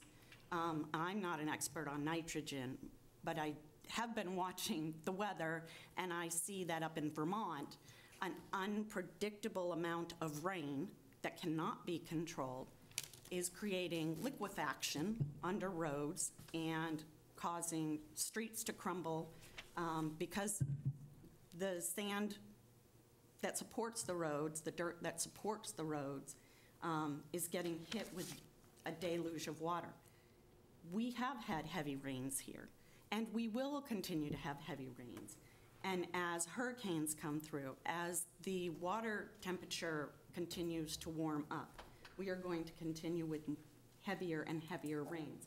We can't predict when those are going to come, except for 4, 5, 6 days in advance. But that is a factor to take into consideration. Our climate is changing. So when we do talk, when you do mention the flow of water, the nitrogen flow, it looks all contained and you have a great plan here, but I just want to say that Mother Nature can throw a curveball at us at any moment. And so I appreciate what you're saying here on the board, that today or 6 months ago when you made these plans, you took those things into account. But I appreciate that the board keeps bringing up, what about down the road? What about when different things happen? Because if we continue to grow with developments like this, the land just won't be able to support it. We've seen it in San Francisco, we see it in Florida, now we're seeing it in Vermont. So I'm just want to bring that to. Thank you. So I think we can probably wrap this up. What? Oh, sorry, I didn't see you, Mrs. Litterford. Make it quick, because you already had a chance. I'm not going to hold you up. Thank you. In looking at the landscaping that's Plan. being proposed Yep. for that, if the homes are being removed and there's landscaping to be proposed where that curve is, then I'm asking that that entrance be moved over. It can be moved over. It can be moved over. Okay. So if you can put trees and bushes and whatever, that can be done. Thank you. Thank you. So we have to figure out the peer review. So we have that request in, Okay, and good. it's just in the process of being finalized, so we would hope and anticipate that the peer will be able to attend the next meeting. Great. I got a good chance to respond, I'm sorry. Yep. We have another hearing, so I understand. we're coming back. You know, there's, and the board understands, I'm sure, that there's procedures to this, and one of them is waivers, and to answer Phyllis Littlefoot's question that was addressed, she's talking about the 60-foot right-of-way waiver that we asked for. It was a typical subdivision. Now, I don't know of any other affordable housing on Bourne Farm. That surprises me. And if it was, it's not, affordable housing is defined in the deed. And so it looked like one house over there, so I'd like to ask the folks there, is there an affordable unit on Bourne Farm? I think that's what she said. Yes. And is Through the board, Mr. Pena, Through please. the board. Is it defined in the deed as affordable in perpetuity? I don't know. I'm not worried about it. We're here You to... said through the board, I'd ask her, but now No. you're asking me to ask you. You can ask me, but we're on this project right now. I don't think this board is really worried about Bourne Farm's affordability apartment that they might have or don't have. We're just dealing with this project right now. Right, and so I'm just a little bit concerned that we're being, and what I'm hearing in this meeting is we're being asked to look at some things that might happen in the future. Yeah. You see, and I watch this stuff, and I've been around this, I've done one of these before, and I just don't, I haven't seen that with any other developments with us. In the future, something might happen. Well, in the future, Well, it may we not do happen. it. We do it at most of our hearings. We just did a big one, and we talked about the future quite a bit in it. Can you clarify, is this a private driveway, or is this planned to be a subdivision road? Well, it's a subdivision road that'll be owned by but that the town won't take because of the waivers. When I talked to the Department of Public Works, it'll have to have a homeowners association, because the town's not going to, more than likely, the town is not going to plow it, pick up the trash, so on and so forth. So it'll essentially be a private driveway? Correct. Correct, and that's standard. I mean, if you look at the Kendall Lane, which I've looked at extensively, if you look at, I've looked at a number of these things extensively. I've been up to your office and you've given me the files. And if you look at Kendall Lane, you'll see that these are some of the same challenges. So far, go ahead. This is a subdivision road built to Falmouth subdivision standards, right? No. No. It's not. A 40B,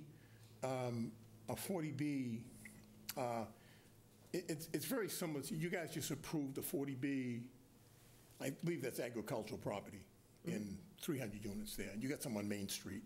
The zoning in those places is not 20, 40, 60, I mean, out there, that 300 thing, that's not 6 units an acre. That's not even, what is that math? I mean, so those are all over town. Madam Chair, I just wanted a clarification because we're going in the records as a driveway and not a subdivision road, a driveway with an HOA. But he answered subdivision road, not driveway. That's why. But because of the waivers, and I've had extensive talks about, I had 2 meetings with the Department of Public Works regarding this, because of the waivers, the town will not maintain the road because it is a subdivision. These are fee simple individual lots, and it's not a condominium development. So because of those waivers, the town won't take it. It's not, Madam Chair, it's not a driveway.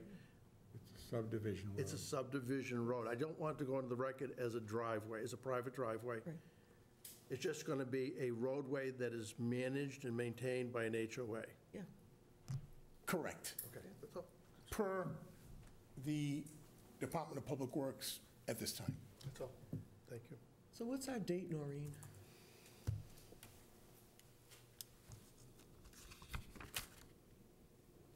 Our next hearing date is scheduled for September 12th. September 12th? So we should have the peer review, hopefully, back by then, and we'll give you a copy as soon as we get it, I appreciate that. and then we'll move on from there. Thanks for your time. Madam Chairman, I'll make a motion to continue this hearing to September 12th, 2024 at 6 PM. Scott seconded. All those in favor? Aye. September 12th? Everybody get that, 6 PM? Thank you all for coming.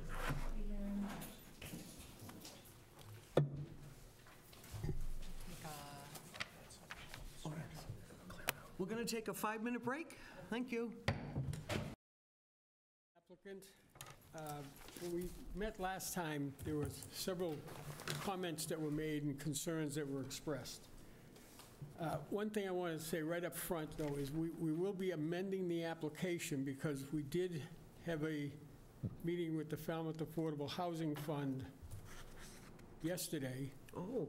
And they wrote a letter recommending approval of additional funds so we can make all the units affordable. Wow. So all 12 units will be affordable. We have to amend our application to Mass Housing and to you. So that'll be coming in along with additional waiver requests, some modifications to some of the waivers we've made. So last time we talked about the look of the building and the elevations. So what we've done is we've separated the doors, increased the size of the porch,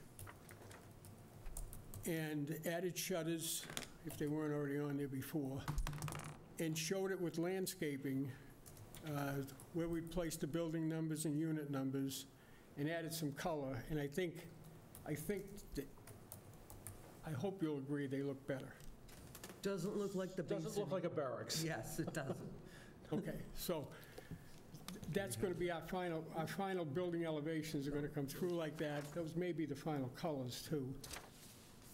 And Is it in here? the other thing we did was I don't have it in, I know I didn't. Have you submitted that? No, I didn't see it. no. No. No, No. oh, okay, fine. we'll be submitting that with the revised plans, because in conjunction with that, when we separated the doors, we also added a coat closet near the entrance, and we did some other things on the floor plan. So I've got to send a new set of plans, in which I'll have well before the next meeting. They're already almost done now.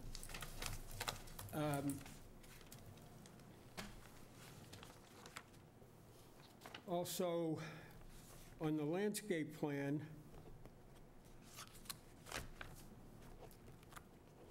well, I think I showed you, yeah, all right, so we added additional buffering behind the buildings. As we showed before, we moved the personal space to the side of the buildings so that it's not right in people's backyards, the abutters' backyards I'm talking about. And we added more buffering on this corner because the folks over in this side were concerned about it, and along here. This is not the site plan. We also, this was the original site plan, but it's also the landscape plan, so I'm just showing you where we added additional buffering. The revised site plan from the last meeting added in the guest parking. There was a concern, and the play area, we'll probably still use this as a gathering area, and on the landscape plan show walkways and benches for people to sit and talk and smoke whatever they're going to do out there. The three-bedroom units is right here, and we're going to assume this will be the play area for the kids in the three-bedroom unit.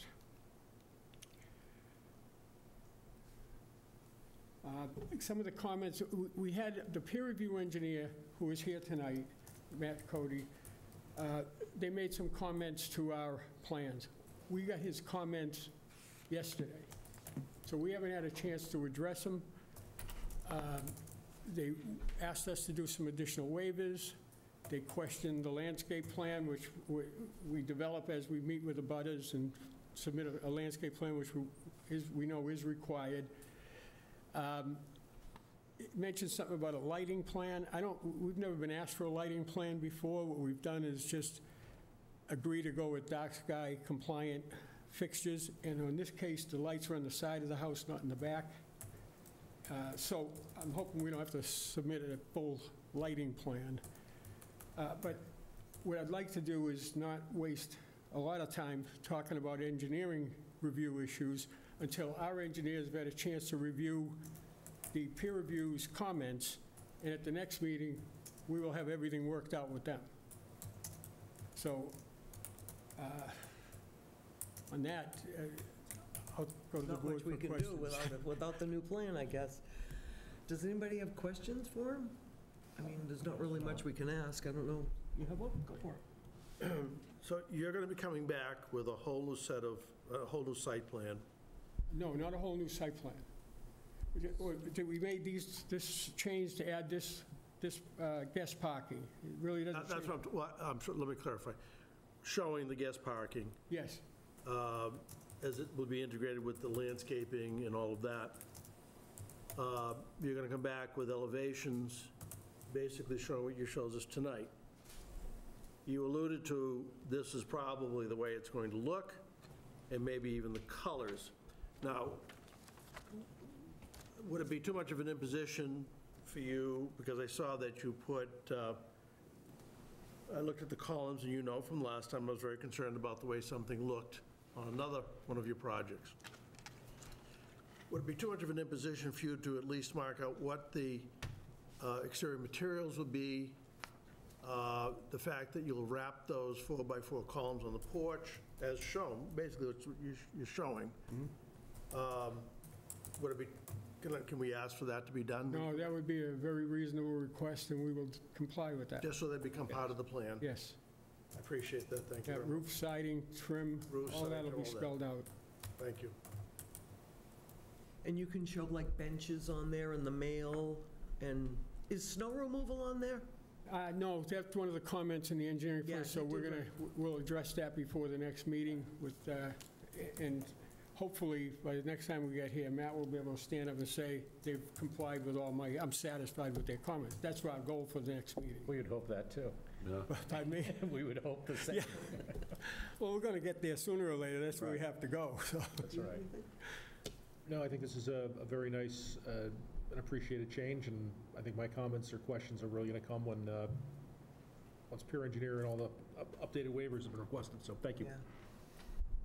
Try to show the mail, try to put as many details on there Well, as you can. yeah, the location of the mailbox is shown, and it's basically just a 12-gang box, Just show it on the plan. Yeah, it is on the plan. Oh, okay. It is on the site plan, I Madam believe. Chairman, through you, Mr. Mariota, one of the things we continuously struggle with these 40Bs is storage, bicycles, personal sheds, essentially. So if that's something that could be contemplated about where a common shed or sheds could be located, it's just something that always comes up, usually requests after the project's completed, we have residents requesting. So I'd like to address or just kind of at least have an idea where these could come for the next meeting. I don't expect any time. You would like to see a shed? Where sheds could be located? They all have or- basements. Every unit has a private basement. But no one wants to lug their bicycles up in and out of the basement every time. So usually a shed is, it's just the natural progression of living in a neighborhood. This is a switch, as you know. The board's fought us on sheds. Yeah. As long as that They come back requesting an insubstantial change, and I think it's just easier to deal with it at this stage of the proceeding than have to reopen hearings a year and a half from now. Yeah. So, We've thought about putting some sort of a device on the side of a building where they can lock a bicycle up instead of taking it down the stairs if they don't want to. But I don't think I want to see them storing bicycles in the shed, and I don't think so. I mean, I'd rather see them use their basement or have a place to lock them on their patio. just a suggestion. Yeah, no, it's... Or a roof. Thank you, Madam Chairman. Anybody else down this end? Questions? No, like the others, I'd like to Appreciate that see you a listened. response to the peer review. Yeah. That would be most helpful. Yeah, your peer reviewer's here tonight, so. Can we hear from him? Sure. Thanks. Good evening. For the record, Matt Cody with Bills and Thomas. We were the peer review engineer on this project on behalf of the board. We issued our letter July 30th, so just earlier this week, noting some initial concerns or questions we had about the project. They're requesting, it sounds like, I mean, things are in flux and things are changing, but at least for what we had to start off of, there was 3 waivers that they were requesting. One for multiple buildings per lot, which obviously would need to be granted for them to continue. A lot coverage waiver, which, I mean, they're, with the added parking and things, they're right up against it, so we don't necessarily see an issue with that. And then the third one, similar to the previous hearing, is a request from the nitrogen issue, being in the coastal pond district. We understand that this site is more sewer ready, or will be sewer ready with the sewer running down Apposcott. And there is accommodations for that additional treatment. They've allocated some room for it if the Board of Health determines they need it. I guess in this case, we would defer to the Board of Health. Obviously, the system needs to be reviewed and approved by them, but it sounds like, they're on the right track. And if that waiver was granted and then the Board of Health came back and said they needed to do X, Y, Z, then that would obviously dictate that process, so. And some other concerns we had were the kind of lack of a landscaping plan, which now seems to be available. Some questions about the existing sidewalk and how they're going to interact with that now that they're adding this new driveway. Some improvements there. Some coordination with the fire department. We'd like to see a swept path analysis for a fire truck, making sure everybody's getting around and everything fits. And we know there's only one hydrant on the site. So again, just deferring to the fire department if they're comfortable with what's being proposed and what kind of access they have. Was there a hydroflow test? No, not that I'm aware of. There's one new proposed hydrant, I guess is what I meant. Again, related to water, initially they were proposing just kind of 2 dead-end branches. We would like to see that looped, make it one continuous run for obviously some resiliency and reliability. In that case, it was cut with a couple extra valves.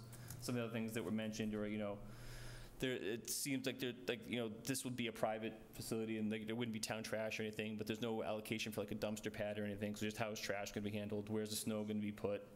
The lighting plan, again, it sounds like if they're just going to do like lights on the house, that's fine. We're just asking for clarification because it wasn't clear in what we were provided. And then we had some just general questions about some of the stormwater considerations, just how things were being modeled and some of the assumptions were being made. Nothing we don't think that can't be resolved, but just looking for some clarification on those. So all in all, I think we're in decent shape. And it sounds like the changes are already in progress even before they got our letter. So, but obviously, if there's any questions, I'm here. No? And we're not going to build a Norwell. And we're not building a Norwell. So would they have some limitations where they're proposing leach fields, et cetera? Is that going to impact the landscaping? It seems like the leaching field they're proposing is essentially in the island. We do have a concern potentially about it being like under parking area. But again, we would defer to the Board of Health and like if that's where the system ends up. Again, like initially when that was more of a uniform island, it kind of fit within that footprint. Now that there's chunks taken out of it for the parking, it's now, underneath the parking, which isn't unheard of, but we would kind of question. No, that concern is access, not function. Correct. It's just, yeah, it's, you would like to see it not paved over, but there's certainly instances where it is. Yeah. Anybody else have anything up here? Go ahead. A question with regard to the exemption they're requesting, and I want to get this out again because next week, or next meeting, their engineer will come back to us with something. They're asking to waive or exempt them from the Coastal Pond Overlay District concerns. And to do so, for us to waive that, they have to show that nutrients will not be recharged back into the overlay district. Am I correct? Or that the development will not increase the nutrient load. I guess the same thing. Now, for us to waive that, I don't understand how we could waive that. Now, it's been brought up that the town is going to be bringing down the new sewer system. It was also testimony by the applicant that he did not know when that was going to happen. It could be 10 years from now, for all we know. So why would we waive it? Why would we not require another, I'm not even going to say IA system, another type of containment or filtration system? Why would we exempt them? No, it's certainly at like the discretion of the board to, I mean, it's obviously an issue in town. Something and a concern. I mean, they're asking for it. It doesn't need to be granted. Again, I guess we would defer to the Board of Health as far as like, because even if you granted that waiver and the Board of Health came back and said no, like they're going to need like the advanced treatment or whatever, then that's what they're going to have. Do you have any? I'm sorry. So I was going to say, I guess they're requesting a waiver basically to defer to the Board of Health at this point and not show it now. Do you have any, knowing full well that they're not going to hook up to a sewer system soon, do you have any particular, you work with this sort of thing every day, do you have any recommendations that you might want to make with regard to systems? Not currently. I guess me personally, I don't typically do a lot of septic. It's more typically sewer. But it's something I could certainly look into for the next time around. But it's again, like typically when it comes to septic systems and things of that nature, we would defer to the Board of Health. Like it doesn't. We could recommend. We could do this. We could do that. But the Board of Health is ultimately the. Well, what happens, and I'm Madam Chair, I'm going to end this 2 minutes here. Go for it. Is that, speaking as one board member, I would love to hear what you folks might have to say about it. Yeah. And let their engineer then say something different, tell us something different, but it would be, if that's all right with you folks. I think so. Yeah. But I don't want to leave it just as we're going to defer to the Board of Health. I want to know what systems are available, if any at all, or why we should waive this at all. That's all. Yeah. No, and I guess initially, yeah, we would have hesitation with just waiving. Yeah, you're in that district. Why would you waive it? Right. Well, through you, Madam Chair, I would also suggest that we might ask for a specific, or have the zoning administrator ask for a specific referral or input from both wastewater as well as the Board of Health about what the load would be with a traditional Title V versus a D-night. I I think the purpose of the record. Board of Health agent thought that he would be able to attend your next meeting Oh, and okay. address some general questions. Oh, okay, great. Great. Thank you. Anybody who got something, Sal? No, I'm good. Mark, you got anything? No, not at the moment. Not that I want to throw out. But the wheels Anybody are from the turning. public? Come on. Okay. All right, so I guess we'll, One question. you got it. Was the Board of Health going to attend our next meeting or the next meeting of the board? So they are, I did talk to the health agent to see if he could just generally come by and address this general issue about IA systems and when or when you don't want to ask for them and what the future looks like and just some Should general. I be notified of when that meeting is going to be? I'd like to be here. I'd like to hear what he has to say. Yeah, so it will be scheduled for our next hearing date. Oh, all right, so the next be meeting here. of the board. Okay. So when is that? The 29th? September 12th. So it's properly Oh, we have Well, it'll a be hearing on the 29th. noted. Adults, kids coming. Oh, okay. No, no, That's it'll true. be for our next hearing date. For this project? Yeah, Yeah. yeah. We So just he's said the coming on the 12th of September, Yeah. even though we have a hearing before that. For, The 29th of August, we have, for another project. right, Right. okay, so you're saying he's coming for this project on September 12th, Yes. not just for generally the Well, question? you're right, we have two 40B hearings scheduled for that night. Okay, So, all right. So September 12th, Scott will be here? yeah. I Thank mean, you. if we need them before, I'm sure we can try.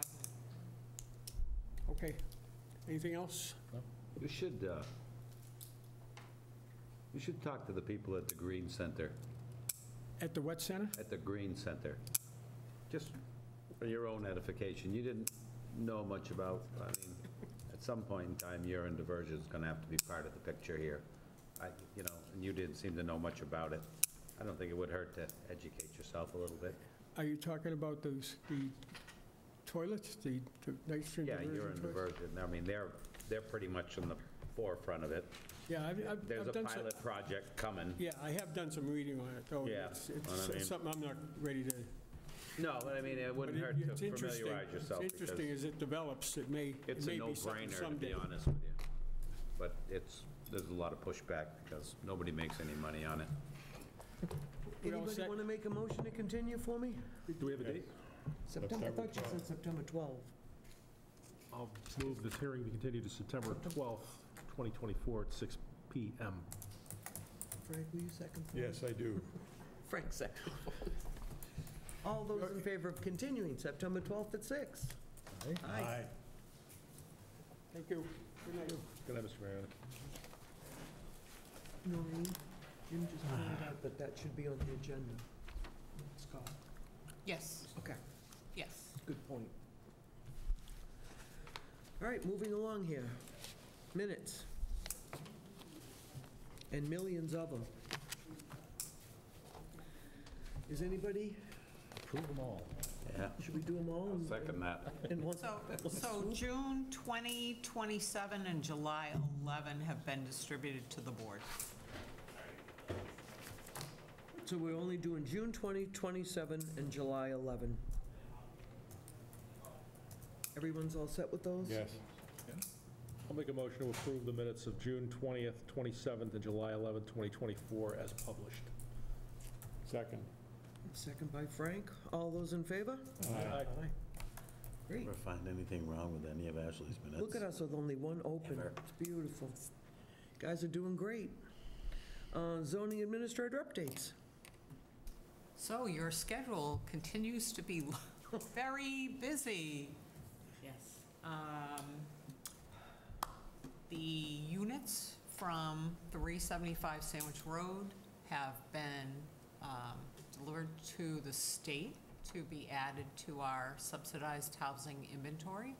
We would expect to hear back from them somewhere in the month's period of time. Upon approval of those units, the town will get credit retroactively to the date of approval. So we're looking forward to being officially at 10%. Isn't it the date of clock-in?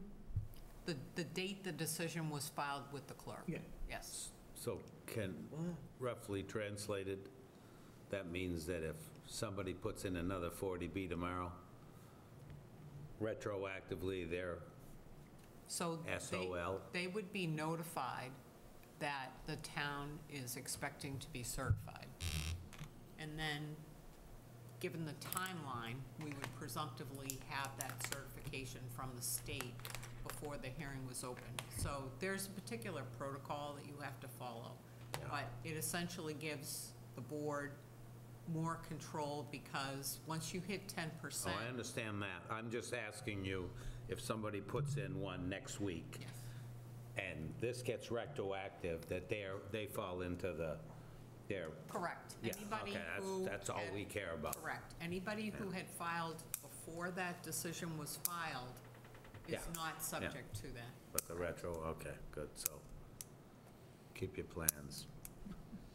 Feels good, doesn't it? Yes. All So right. Cape Cod Commission is continuing their hearing, I believe it's next on August 7th, for the proposed cell tower on Brick Kiln. They've already had one hearing thus far. They seem to be pretty good with what's proposed. They're sort of discussing the height issue right now. And of course, everybody would like the height of cell towers, particularly new ones, to be lower. But the problem is that as you lower the height of the cell tower, you limit the number of co-locators you can have, because you don't want to create a cell tower that can only host one carrier. You want them to be able to host multiples. And they need a 10-foot vertical separation between various carriers. So you have to have a pole that's high enough to support multiples.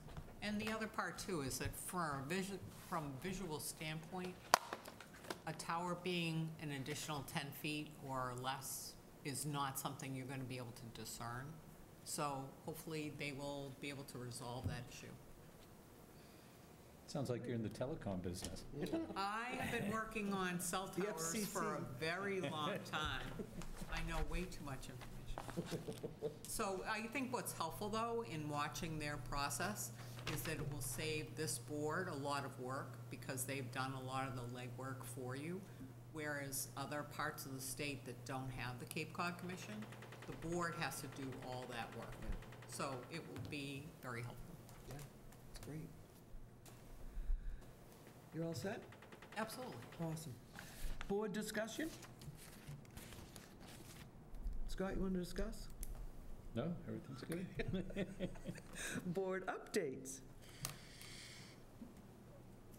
We're waiting for Ashley to come home, and that's all. Right. And finally, future agenda items. I am glad we're having people come to the hearings. I think it's a I great think it will idea. be helpful Yeah. for the board. I think it will be helpful for the audience to Yep. understand. And I think, hopefully it will help fill in those gaps. I agree. Did we pick a date for our September Saturday morning? We have not. That's a good one, That Frank. needs to be, yeah. We need to add We more are, hours. we are going to have one, right? Yeah, We need to have one. let's do it. Wasn't it October and April? I thought it was October, Yeah, too. October and April, I think. October's fine. Yeah. I'm not trying to push September, but I just want to be able to put it in my calendar to make a Why plan, don't you just do that's the all. first Saturday in October? It's October 5?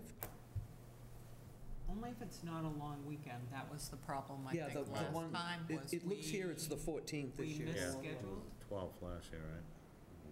What, Is Columbus Day October is the 5 okay with 14th. everybody? Yeah, it's not that's not a three-day weekend. No. As long as it's not Kabumble, or what is the new name now? Indigenous people? Yeah, indigenous people.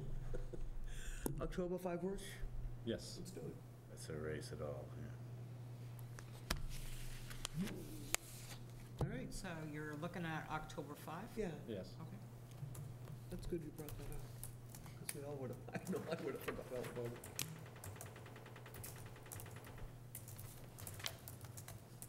Are we all set? Are you all so- set? Okay. Yep, so anybody has ideas they want to discuss at our meeting, send me an email and we'll add them in. And of course, you want to announce that we still have a vacancy. Oh, yes. So We still have a anybody interested? Vacancy on our board, come on. Yes, yeah, should apply at the select Recruiting right board's now. office. There you go. Motion to adjourn? Oh, you got to read our next meeting date, too. Oh, yes, our next meeting date, it's next week, August 8th, every week. August 8th at 6 PM, right here. Motion to adjourn, and we need a second. Second. All those in favor? Aye. Adjourn.